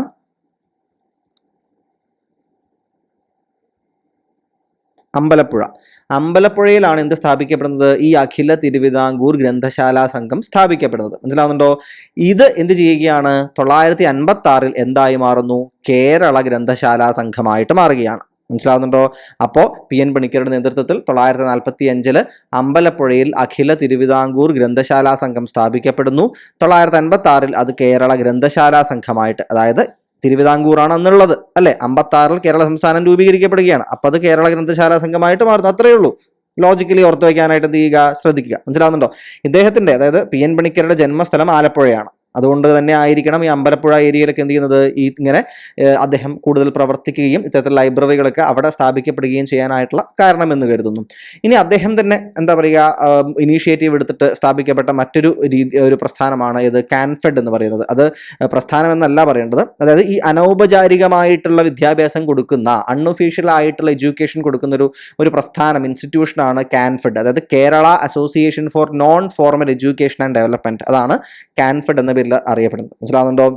ഇതുകൂടി ആലോചിക്കുന്നതിന് വേണ്ടിയിട്ട് ശ്രദ്ധിക്കുക. ഇതേ അമ്പലപ്പുഴ, ഇദ്ദേഹം ജനിച്ചു എന്ന് ആലപ്പുഴയിലാണ് ജനിച്ചത്. അമ്പലപ്പുഴയിലാണ് കേരളത്തിൽ ആദ്യത്തെ രജിസ്റ്റേർഡ് ലൈബ്രറി ഉള്ളത്. കേരളത്തിലെ ആദ്യത്തെ രജിസ്റ്റേർഡ് ലൈബ്രറി എന്ന് പറയുന്നത് PK മെമ്മോറിയൽ ലൈബ്രറിയാണ്. ഏതാണ്? PK memorial library. മനസ്സിലാവുന്നുണ്ടോ? PK മെമ്മോറിയൽ ലൈബ്രറിയാണ് ആദ്യത്തെ രജിസ്റ്റേർഡ് ലൈബ്രറി. മനസ്സിലായോ? അത് കൃത്യമായിട്ട് ആലോചിക്കുക. അമ്പലപ്പുഴയിലാണ് ഉള്ളത്. ഓക്കെ അല്ലേ? സംശയങ്ങളൊന്നുമില്ലല്ലോ? കൃത്യമാണ് എന്ന് വിചാരിക്കുന്നു. ഞാനൊരു കാര്യം തെറ്റായിട്ട് പറഞ്ഞിരുന്നു. അതായത് ജൂൺ 19 PN പണിക്കരുടെ ജന്മദിനമല്ല, അത് അദ്ദേഹത്തിന്റെ ചരമദിനം, മരണദിനമാണത്. മനസ്സിലാവുന്നുണ്ടോ? 1995 ജൂൺ 19 അദ്ദേഹം മരണപ്പെടുന്നത്. അദ്ദേഹം മരിച്ച ദിവസമാണ് ജൂൺ 19 എന്ന് പറയുന്നത്. ആ ദിവസമാണ് ഏതായിട്ട് നമ്മൾ ആചരിക്കുന്നത്? നമ്മൾ കേരള വായനാ ദിനമായിട്ട് കേരളത്തിൽ ആചരിക്കുന്നത്. ഞാൻ നേരത്തെ ജന്മദിനം എന്നാണ് പറഞ്ഞത് തോന്നുന്നു. അങ്ങനെയാണെങ്കിൽ അതൊന്ന് തിരുത്തുക. 95 ജൂൺ 19 അദ്ദേഹം എന്ത് ചെയ്തു? മരണപ്പെട്ടു. അദ്ദേഹത്തിന്റെ ചരമദിനമാണ് വായനാ ദിനമായിട്ട് നമ്മൾ ആചരിക്കുന്നത്. ഓക്കെ അല്ലേ? അപ്പോൾ കേരള ഗ്രന്ഥശാല സംഘം നമ്മൾ മനസ്സിലാക്കി. ഇനി ഭാഷാപോഷിണി മലയാള മനോരമയുമായി ബന്ധപ്പെട്ടതാണ്. ഒരു ആഴ്ചപ്പതിപ്പായിട്ട് പ്രസിദ്ധീകരിക്കപ്പെടുന്നതാണ് ഭാഷാഭൂഷണി. സാഹിത്യപരമായിട്ടുള്ള സാഹിത്യ മേഖലയിലെ പ്രധാനപ്പെട്ട കാര്യങ്ങളാണ് അവിടെ ഉണ്ടാവാറുള്ളത്. 898 കണ്ടത്തിൽ വർഗീസ് മാപ്പിളയാണ് ഭാഷാഭൂഷണി ആരംഭിക്കുന്നത്. മനസ്സിലാവുന്ന കണ്ടത്തിൽ വർഗീസ് മാപ്പിളയായിരുന്നു അദ്ദേഹത്തിൻ്റെ സ്ഥാപക പത്രാധിപർ. മനസ്സിലാവും, സ്ഥാപക പത്രാധിപർ. അത് സ്ഥാപിച്ചതും അതിൻ്റെ ഫസ്റ്റ് എഡിറ്റർ ഇൻ ചീഫും കണ്ടത്തിൽ വർഗീസ് മാപ്പിള തന്നെ ആയിരുന്നു. ഇനി മറ്റൊരു പ്രധാനപ്പെട്ട ഒരു പ്രസിദ്ധീകരണമാണ് സഹോദരൻ. ഏതാണ് സഹോദരൻ? 1920 സഹോദരൻ എന്ന് പറയുന്ന പത്രം എന്ത് ചെയ്യുന്നത് ആരംഭിക്കുന്നത്. എവിടെ നിന്നാണ്? ചെറായിൽ നിന്നാണ് ആരംഭിക്കുന്നത്. ആരാണ്? കെ അയ്യപ്പനാണ് അത് ആരംഭിക്കുന്നത്. ഈ കെ അയ്യപ്പൻ പിന്നീട് ഏത് പേരിൽ അറിയപ്പെട്ടു? സഹോദരൻ അയ്യപ്പൻ എന്ന പേരിൽ അറിയപ്പെട്ടു. മനസ്സിലാവുന്നുണ്ടോ? ഇദ്ദേഹം സഹോദരൻ അയ്യപ്പൻ തന്നെ ആരംഭിച്ച മറ്റൊരു എന്താ പറയുന്നത് പ്രസിദ്ധീകരണമാണ് ഏത് എന്ന് പറയുന്നത്? സഹോദരൻ അയ്യപ്പൻ ആരംഭിച്ച ദിനപത്രമാണ് വേലക്കാരൻ. മനസ്സിലാവുന്നുണ്ടോ? വേലക്കാരൻ. വേലക്കാരൻ ആരംഭിച്ചത് സഹോദരൻ അയ്യപ്പൻ. അങ്ങനെയാണെങ്കിൽ നിങ്ങൾ അടിയിൽ കമന്റ് ചെയ്യേണ്ട ഒരു കാര്യമാണ് യജമാനൻ എന്ന് പറയുന്ന പത്രം ആരംഭിച്ചത് ആര് എന്നുള്ളത്. യജമാനൻ എന്ന് പറയുന്ന പത്രം ആരംഭിച്ചത് ആര് എന്ന് നിങ്ങളൊന്ന് കമന്റ് ചെയ്യുക. ഓക്കെ അല്ലേ? ഇനി മറ്റൊരു പ്രസിദ്ധീകരണമാണ് സ്വരാട്. ഏതാണ്? സ്വരാട്. ആരംഭിച്ചത് 921 പോക്കാട്ട് രാഘവൻ പിള്ള. ആരാണ്? പോക്കാട്ട് രാഘവൻ പിള്ളയാണ് ഇത് ആരംഭിക്കുന്നത്. അടിസ്ഥാനപരമായിട്ട് തിരുവിതാംകൂറിൽ ദേശീയ പ്രസ്ഥാനത്തിന്, അതായത് തിരുവിതാംകൂറിലെ സ്വാതന്ത്ര്യ സമര പ്രസ്ഥാനത്തിന് ശക്തി പകർന്ന പത്രം എന്ന രീതിയിലാണ് ഏതറിയപ്പെടുന്നത്? സ്വരാട് പത്രം അറിയപ്പെടുന്നത്. ഇത് പ്രത്യേകം എന്ത് ചെയ്യുക? ആലോചിക്കാനായിട്ട് നിങ്ങൾ ശ്രദ്ധിക്കുക. അടുത്തത് ദേശാഭിമാനി പത്രമാണ്. ദേശാഭിമാനി പത്രം 915 ടി കെ മാധവൻ. നമ്മൾ ക്ഷേത്രപ്രവേശനവുമായി ബന്ധപ്പെട്ടിട്ട് ഏറ്റവും അധികം ശക്തമായി നമ്മൾ കേട്ടിട്ടുള്ളൊരു പേരാണ് അല്ലെ ടി കെ മാധവൻ എന്ന് പറയുന്ന പേര്. അതുപോലെ തന്നെ ഏതാണ്? K P Kayyalakkal. T K Madhavan and K P Kayyalakkal, ഇവർ രണ്ടുപേരും ചേർന്നിട്ടാണ് ദേശാഭിമാനി എന്ന പേരിൽ എന്ത് ചെയ്യുന്നത്? ഒരു പത്രം ആരംഭിക്കുന്നത്. 1915 എവിടെ നിന്നാണ്? കൊല്ലത്ത് നിന്നാണ് ഇത് ആരംഭിക്കുന്നത്. മനസ്സിലാകുന്നുണ്ടോ? എവിടെ നിന്നിട്ടാണ് ആരംഭിക്കുന്നത്? കൊല്ലത്ത് നിന്നാണ് ഇത് ആരംഭിക്കുന്നത്. ആദ്യത്തെ പത്രാധിപർ, ഫസ്റ്റ് എഡിറ്റർ ഇൻ ചീഫ് ആരായിരുന്നു? ടി കെ നാരായണനായിരുന്നു. ആരായിരുന്നു? ടി കെ നാരായണനായിരുന്നു ഫസ്റ്റ് എഡിറ്റർ ഇൻ ചീഫ് ഉണ്ടായിരുന്നത്. ഈ ദേശാഭിമാനി പത്രം 1930 ടി കെ മാധവൻ, അതായത് നമ്മളുടെ ക്ഷേത്രപ്രവേശന സമരങ്ങളുമായി ഏറ്റവും അധികം ശക്തമായി മുന്നോട്ട് നിന്നുണ്ടായിരുന്ന ടി കെ മാധവൻ 1930 അദ്ദേഹം മരണപ്പെടുകയാണ്. T K Madhavan passed away in the year of 1930. അതോടുകൂടി ഈ ദേശാഭിമാനി എന്ന് പറയുന്ന ഈ പത്രവും എന്ത് ചെയ്യുകയാണ്? നിലയ്ക്കുകയാണ് ചെയ്യുന്നത്. മനസ്സിലാവുന്നുണ്ടോ? അതിനുശേഷം 1934 പ്രഭാതം എന്ന പേരിൽ ഒരു പത്രം പ്രസിദ്ധീകരണം ആരംഭിക്കുകയാണ്. എവിടെ നിന്ന്? ഷൊർണൂരിൽ നിന്ന്. മനസ്സിലാവുന്നുണ്ടോ? കേരളത്തിലെ ആദ്യത്തെ സോഷ്യലിസ്റ്റ് ന്യൂസ് പേപ്പറായിട്ട് അറിയപ്പെടുന്നത് പ്രഭാതമാണ്. മനസ്സിലാവുന്നുണ്ടോ? ആദ്യം സോഷ്യലിസ്റ്റ് തലത്തിൽ തുടങ്ങുകയും പിന്നീട് എന്താണ് ഒരു കമ്മ്യൂണിസ്റ്റ് പത്രത്തിൻ്റെതായിട്ടുള്ള തലത്തിലേക്ക് പിന്നീടാണ് അത് എന്ത് ചെയ്യുന്നത്? കടക്കുന്നത്. ഈ പ്രഭാതം എന്ന് പറയുന്ന പത്രം വളരെ ശക്തമായ രീതിയിലാണ് എഴുതുന്നുണ്ടായിരുന്നത്. ഇതിന്റെ ആദ്യത്തെ പത്രാധിപർ ആരായിരുന്നു? ഫസ്റ്റ് എഡിറ്റർ ഇൻ ചീഫ് ആരായിരുന്നു? EMS നമ്പൂതിരിപ്പാടായിരുന്നു. ആദ്യത്തെ പത്രാധിപര് ആരായിരുന്നു? EMS നമ്പൂതിരിപ്പാടായിരുന്നു. ഈ പത്രത്തിന്റെ മാനേജർ രാമചന്ദ്രൻ നെടുങ്ങാടി ആയിരുന്നു. ആരായിരുന്നു? രാമചന്ദ്രൻ നെടുങ്ങാടി ആയിരുന്നു ഇതിന്റെ ആദ്യത്തെ ആരെന്ന് പറയുന്നത്? മാനേജർ. പ്രഭാതം എന്ന് പറയുന്ന പത്രത്തിന്റെ മാനേജർ രാമചന്ദ്രൻ നെടുങ്ങാടി ആയിരുന്നു. ആദ്യത്തെ പത്രാധിപർ EMS നമ്പൂതിരിപ്പാടായിരുന്നു. പക്ഷെ ഇത് സെക്കൻഡ് വേൾഡ് വാറിന്റെ ഒരു സമയമായപ്പോൾ ഇതിന്റെ എന്താ പറയുക ഭാഷയും എഴുതലൊക്കെ ഒരു പ്രത്യേക രീതി ആയതുകൊണ്ട് സോഷ്യലിസ്റ്റ് എന്താ പറയുക ആശയം കൂടി എന്താണ് കയ്യിലുള്ളത് കൊണ്ട് എന്ത് ചെയ്യുകയാണ്? ഈ പത്രം നിരോധിക്കപ്പെടുകയാണ്. 1934 നിരോധിക്കപ്പെട്ടിട്ട് പിന്നീട് എന്ത് ചെയ്യുകയാണ്? 1942 എന്ത് ചെയ്യുകയാണ്? ഒരു വീക്കിലി ആയിട്ട് ആഴ്ചയിൽ ഒരു തവണ ഇറങ്ങുന്നതായ രീതിയിൽ ഇന്ന് നമ്മൾ കാണുന്ന രീതിയിലുള്ള ദേശാഭിമാനി പത്രം ആരംഭിക്കപ്പെടുകയാണ്. മനസ്സിലാവുന്ന ദേശാഭിമാനി പത്രത്തിന്റെ സ്ഥാപക എഡിറ്റർ, ഇത് സ്ഥാപിച്ചതും അതിന്റെ ആദ്യത്തെ എഡിറ്റർ ഇൻ ചീഫുമാരായിരുന്നു MS ദേവദാസ് ആയിരുന്നു. കോഴിക്കോട് നിന്നാണ് എന്ത് ചെയ്യുന്നത്? ദേശാഭിമാനി പത്രത്തിന്റെ ദിനപത്രമായിട്ട് ഇത് തുടങ്ങുന്നത് 1946 മനസ്സിലാവുണ്ടോ? ന്യൂസ് പേപ്പറായിട്ട് ആരംഭിക്കുന്നത് 1946 കോഴിക്കോട് നിന്നാണ് പത്രം പ്രസിദ്ധീകരണം ആദ്യം ആരംഭിക്കുന്നത്. മനസ്സിലാകും നിങ്ങൾക്ക്? ഇനി അതിനുശേഷം 1948 എന്ത് സംഭവിക്കുന്നുണ്ട്? കമ്മ്യൂണിസ്റ്റ് മൂവ്മെന്റ് എന്ന തലത്തിൽ നടന്നുകൊണ്ടിരിക്കുകയായിരുന്നല്ലോ. 1948 എന്ത് ചെയ്യുകയാണ്? ദേശാഭിമാനി പത്രം നിരോധിക്കുകയാണ്. പിന്നീട് എന്ത് ചെയ്യുകയാണ്? 1951 ഈ ദേശാഭിമാനി പത്രത്തിന്റെ വിലക്കൊക്കെ പിൻവലിച്ചിട്ട് എഗെയിൻ അതിന്റെ പ്രസിദ്ധീകരണം ആരംഭിക്കുന്നത്. ഓക്കെ അല്ലേ? ഇനി മാതൃഭൂമി. വളരെയധികം എന്താ പറയുക പ്രശസ്തമായി ഇന്ന് നിലനിൽക്കുന്ന പത്രമാണ് മാതൃഭൂമി. 1923 മാർച്ച് 18 മാതൃഭൂമിയുടെ പ്രസിദ്ധീകരണം ആരംഭിക്കുന്നത്.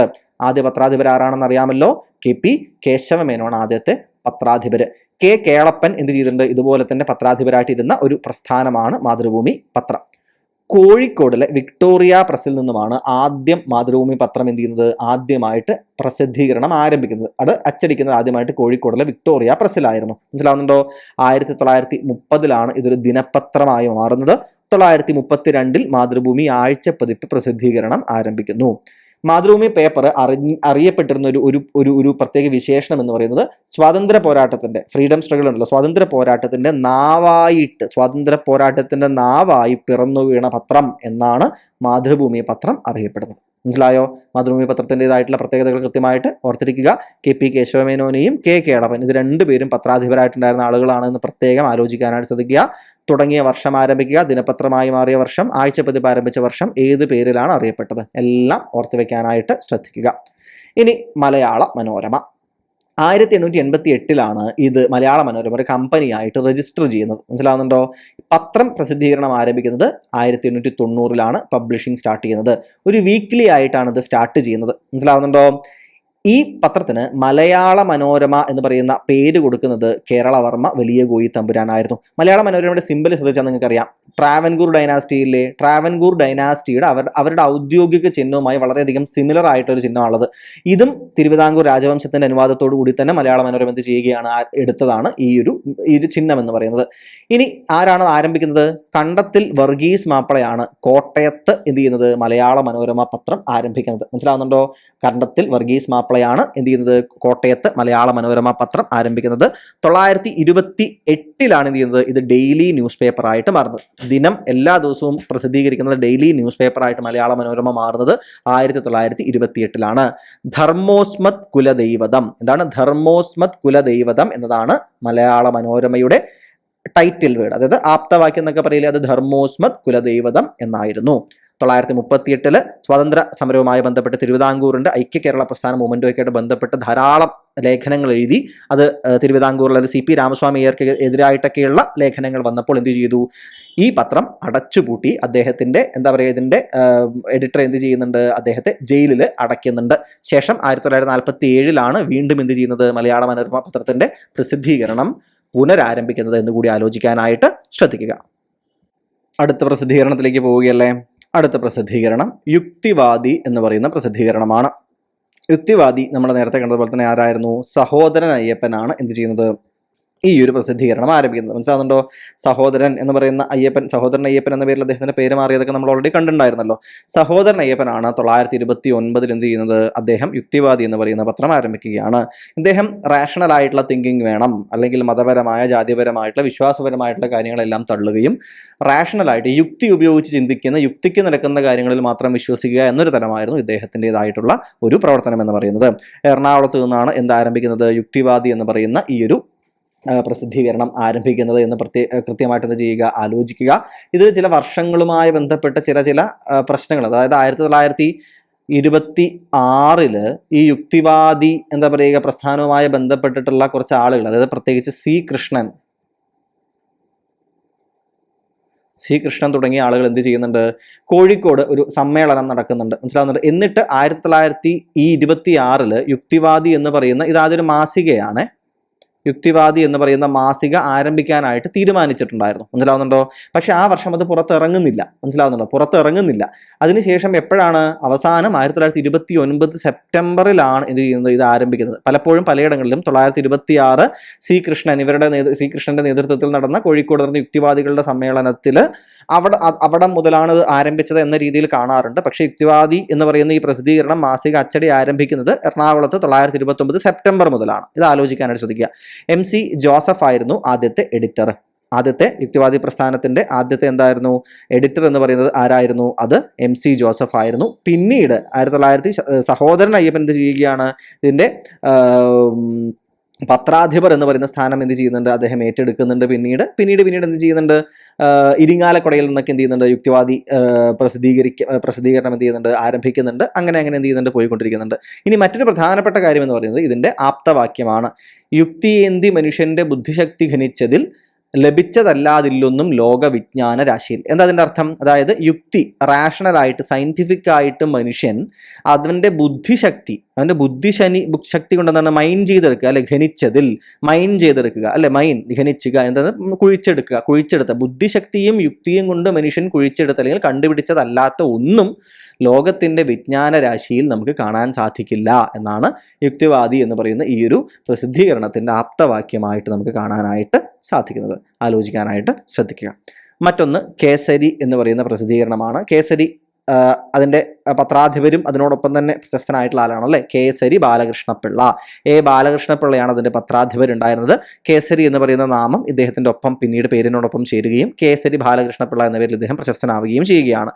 930 തിരുവനന്തപുരത്ത് നിന്നുമാണ് പ്രസിദ്ധീകരണം ആരംഭിക്കുന്നത്. നമ്മുടെ സഹോദരൻ അയ്യപ്പൻ എന്ന പേര് അദ്ദേഹത്തിന് ലഭിച്ചത് സഹോദരൻ എന്ന് പറയുന്ന മാസിക കൊണ്ടാണല്ലോ. അതുപോലെ തന്നെ കേസരി എന്ന് പറയുന്ന ഈ പത്രത്തിൻ്റെ പേരിലാണ് എന്ത് ചെയ്യുന്നത്, ഇദ്ദേഹത്തിൻ്റെ പേര് ഈ രീതിയിലേക്ക് ആകുന്നത്. ഇനി ഈ കേസരി എന്ന് പറയുന്ന ഈ ഒരു പെർട്ടിക്കുലർ ആയിട്ടുള്ള പ്രസിദ്ധീകരണമാണ് അടിസ്ഥാനപരമായിട്ട് നിവർത്തന പ്രക്ഷോഭത്തിൻ്റെ സമയത്ത്, നിവർത്തന പ്രക്ഷോഭത്തിൻ്റെ നിവർത്തന പ്രക്ഷോഭം എന്താണ്, അതിൻ്റെ ആശയങ്ങൾ ജനങ്ങളിലേക്ക് എത്തിക്കാനായിട്ട് പ്രവർത്തിച്ചത് കൊണ്ട് നിവർത്തന പ്രക്ഷോഭത്തിൻ്റെ ജിഹ്വ എന്ന പേരിൽ അറിയപ്പെട്ടത് ആരായിരുന്നു? ഈ ഒരു കേസരി പ്രസിദ്ധീകരണമായിരുന്നു. മനസ്സിലാവുന്നുണ്ടോ? കേസരി ബാലകൃഷ്ണപിള്ള ആലോചിക്കുക. കേസരി ബാലകൃഷ്ണപിള്ളയുടെ തന്നെ മറ്റൊരു പ്രസിദ്ധീകരണമാണ് ഏത് എന്ന് പറയുന്നത്? പ്രബോധകൻ എന്ന് പറയുന്നത്. മനസ്സിലാവുന്നുണ്ടോ? പ്രബോധകൻ എന്ന് പറയുന്ന പ്രസിദ്ധീകരണവും ആരുടെ തന്നെയാണ്? കേസരി ബാലകൃഷ്ണപിള്ളയുടെ തന്നെയാണെന്ന് ആലോചിക്കാനായിട്ട് നിങ്ങൾ ഒന്ന് ശ്രദ്ധിക്കുക. ഓക്കെ അല്ലേ? കേസരിയും യുക്തിവാദിയും നമ്മളപ്പോൾ കണ്ടിട്ടുണ്ട്.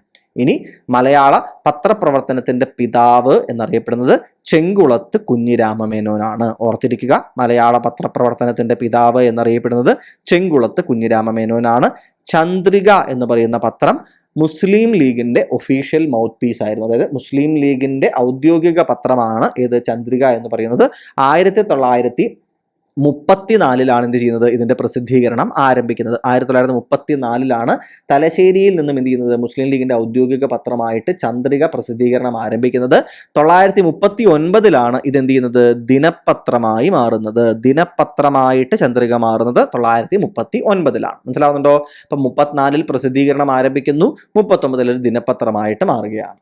ഇനി കേരളത്തിലെ അല്ലെങ്കിൽ മലയാളത്തിലെ ആദ്യത്തെ വിദ്യാഭ്യാസ മാസിക വിദ്യാസംഗ്രഹമാണ്.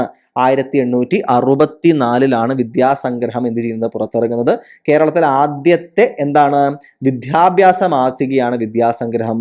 കേരളത്തിലെ ആദ്യത്തെ കോളേജ് മാഗസിൻ.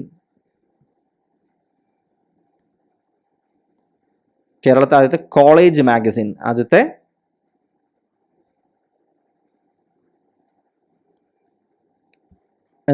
വിദ്യാസംഗ്രഹം. വിദ്യാസംഗ്രഹമാണ് ആദ്യത്തെ കോളേജ് മാഗസിൻ.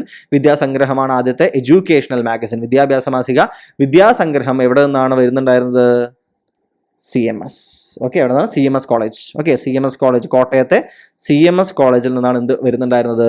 വിദ്യാസംഗ്രഹം പുറത്ത് ഇറങ്ങുന്നുണ്ടായിരുന്നത്. ഓക്കെ അല്ലേ? ഇനി കേരളത്തിൽ ആദ്യത്തെ വനിതകൾക്ക് വേണ്ടിയുള്ള ആദ്യത്തെ വനിതാ മാസിക എന്ന് പറയുന്നത് കേരളീയ സുഗുണബോധിനി ആയിരുന്നു. കേരളീയ സുഗുണബോധിനി.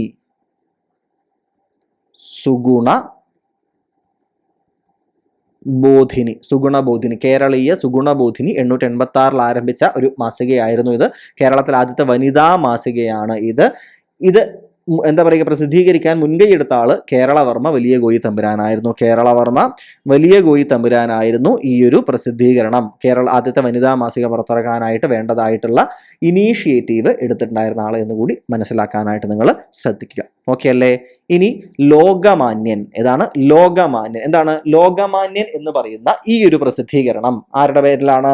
അത് കൂറൂർ നീലകണ്ഠൻ നമ്പൂതിരിപ്പാടായിരുന്നു. ആരായിരുന്നു? കൂറൂർ നീലകണ്ഠൻ നമ്പൂതിരിപ്പാടും PW സെബാസ്റ്റ്യനും ചേർന്നാണ് പുറത്തേക്ക് ഇറക്കുന്നത്? ലോകമാന്യൻ എന്ന് പറയുന്ന പ്രസിദ്ധീകരണം പുറത്തേക്ക് ഇറക്കുന്നത്. മനസ്സിലാണ്ടോ? ഇത് പത്രമായിരുന്നു. കൂറൂർ നീലകണ്ഠൻ നമ്പൂതിരിപ്പാടും PW സെബാസ്റ്റ്യനും കൂടിയാണ് ഇത് പുറത്തേക്ക് ഇറക്കുന്നത്. തൃശ്ശൂർ ബേസ്ഡ് ആയിരുന്നു. എവിടെയായിരുന്നു? തൃശ്ശൂർ ബേസ്ഡ് ആയിരുന്നു ഈ ഒരു എന്തെന്ന് പറയുന്നത് നമ്മളുടെ ഈ ഒരു പ്രസിദ്ധീകരണം എന്ന് പറയുന്നത്. കൃത്യമായിട്ട് ആലോചിക്കാനായിട്ട് ശ്രദ്ധിക്കുക. മറ്റൊന്ന് കേരള പത്രികയാണ്. ഏതാണ്? കേരള പത്രിക. കേരള പത്രിക 1884 എന്ത് ചെയ്യുന്നത്, മലബാറിൽ നിന്നുള്ള ആദ്യത്തെ പത്രമായിട്ട് എന്ത് ചെയ്യുന്നത് പുറത്തേക്ക് വരുന്നത്. മനസ്സിലാണ്ട് 1884 മലബാറിൽ നിന്നുള്ള ആദ്യത്തെ പത്രമായിട്ട് പുറത്തു വരുന്ന ഏതായിരുന്നു, കേരള പത്രികയാണ്. അതായത് മലബാർ ബേസ്ഡ് ആയിട്ട് എന്ന് മാത്രമാണ് ഉദ്ദേശിക്കുന്നത്. മനസ്സിലാവുന്നുണ്ടോ? ഇത് പ്രത്യേകം എന്ത് ചെയ്യുക, ആലോചിക്കാനായിട്ട് ശ്രദ്ധിക്കുക. മലബാർ ഏരിയയിൽ നിന്നായിട്ട് മാത്രം വരുന്നതായിട്ടുള്ള ആദ്യത്തെ എന്താണ് പത്രത്തിനെ കുറിച്ചാണ് ഈ പറയുന്നത്. ഇനി അതിനുശേഷം ഇപ്പൊ കേരള പത്രിക എന്ന് പറഞ്ഞാൽ കുറെ ഇതുപോലെ കേരള വരുന്ന കുറച്ചധികം എന്തുണ്ട്, ഇത്തരത്തിലുള്ള മാസികകളും പത്രങ്ങളും ഒക്കെ ഉണ്ട്. മനസ്സിലാവുന്നുണ്ടോ?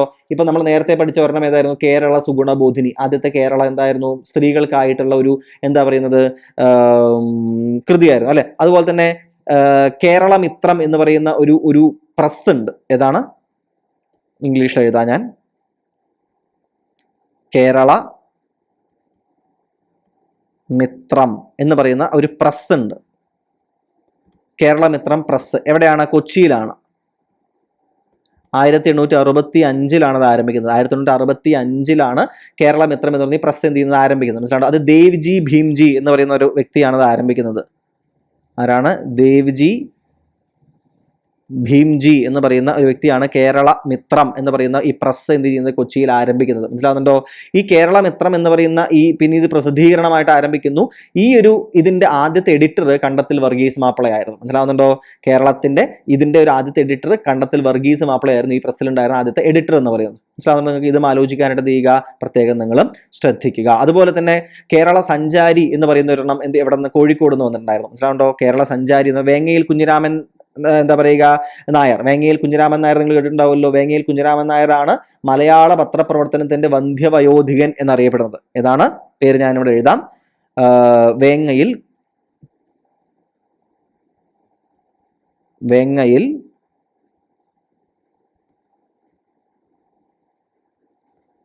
Kunhiraman Nair, the grand old man എന്ന് നമുക്ക് വേണമെങ്കിൽ വിളിക്കാം. The grand old man of എന്താ പറയുക കേരള, എന്താ പറയുക കേരളത്തിൻ്റെതായിട്ടുള്ള ഒരു മീഡിയ സെക്ടറിന്റെ എന്താ പറയുക ഗ്രാൻഡ് ഓൾഡ് മാൻ എന്ന് വിളിക്കാം. മനസ്സിലാവുന്നുണ്ടോ? മലയാള പത്രപ്രവർത്തനത്തിന്റെ വന്ധ്യവയോധികൻ,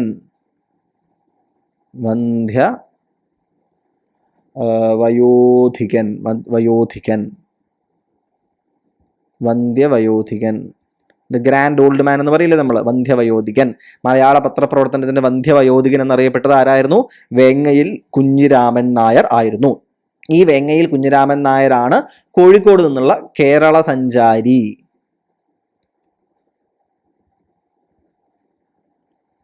കേരള സഞ്ചാരി എന്ന് പറയുന്ന എന്താ പറയുക പ്രസിദ്ധീകരണത്തിന്റെ എഡിറ്റർ ആയിട്ടുണ്ടായിരുന്നു. 1886 കേരള സഞ്ചാരി പുറത്തിറങ്ങുന്നത്. മനസ്സിലാവുന്നുണ്ട്? അപ്പൊ ഈ രീതിയിൽ വിവിധങ്ങളായിട്ടുള്ള കേരള എന്ന പേര് വരുന്ന കുറെ സാധനങ്ങളുണ്ട്. അതുപോലെ തന്നെ കേരള ഭൂഷണം എന്ന് പറയുന്ന എന്താണ് ഒരു പ്രസിദ്ധീകരണമുണ്ട് കോട്ടയത്ത് നിന്ന്. അത് കെ കുരുവിളയായിരുന്നു അതിലുണ്ടായിരുന്നത്. മനസ്സിലാവുന്നുണ്ടോ? അപ്പൊ ഇങ്ങനെ വിവിധങ്ങളായിട്ടുള്ള കേരള എന്ന് പറയുന്ന പേര് വരുന്ന വിവിധങ്ങളായിട്ടുള്ള പ്രസിദ്ധീകരണങ്ങൾ ഉണ്ട് എന്ന് ആലോചിക്കാനായിട്ട് ശ്രദ്ധിക്കുക. കേരള പത്രിക എവിടെ നിന്നാണ്, ചെങ്കുളത്ത് കുഞ്ഞിരാമ മേനോനാണ്. 884. മുസ്ലിം അൽ ഇസ്ലാം ദീപിക, മുസ്ലിം അൽ ഇസ്ലാം ദീപിക വളരെ ഇമ്പോർട്ടൻ്റ് ആണ്. ഇത് ഓർത്ത് വെക്കുക. ഇത് മൂന്നും വക്കം അബ്ദുൽ ഖാദർ മൗലവിയാണ് തുടങ്ങുന്നത്. ഇത് ഓരോന്നിന്റെയും യഥാക്രമം വർഷങ്ങളാണ് കൊടുത്തിട്ടുള്ളത്. മുസ്ലിം 906, അൽ ഇസ്ലാം 918, ദീപിക 931. ഈ ദീപികയാണ് ആദ്യമായിട്ട് ഖുറാൻ മലയാളത്തിലേക്ക് ട്രാൻസ്ലേറ്റ് ചെയ്ത് പ്രസിദ്ധീകരിച്ച പത്രം. ഖുറാൻ ആദ്യമായി മലയാളത്തിലേക്ക് വിവർത്തനം ചെയ്ത് പ്രസിദ്ധീകരിച്ച പത്രം ദീപികയാണ്. മനസ്സിലാവുന്നുണ്ടോ?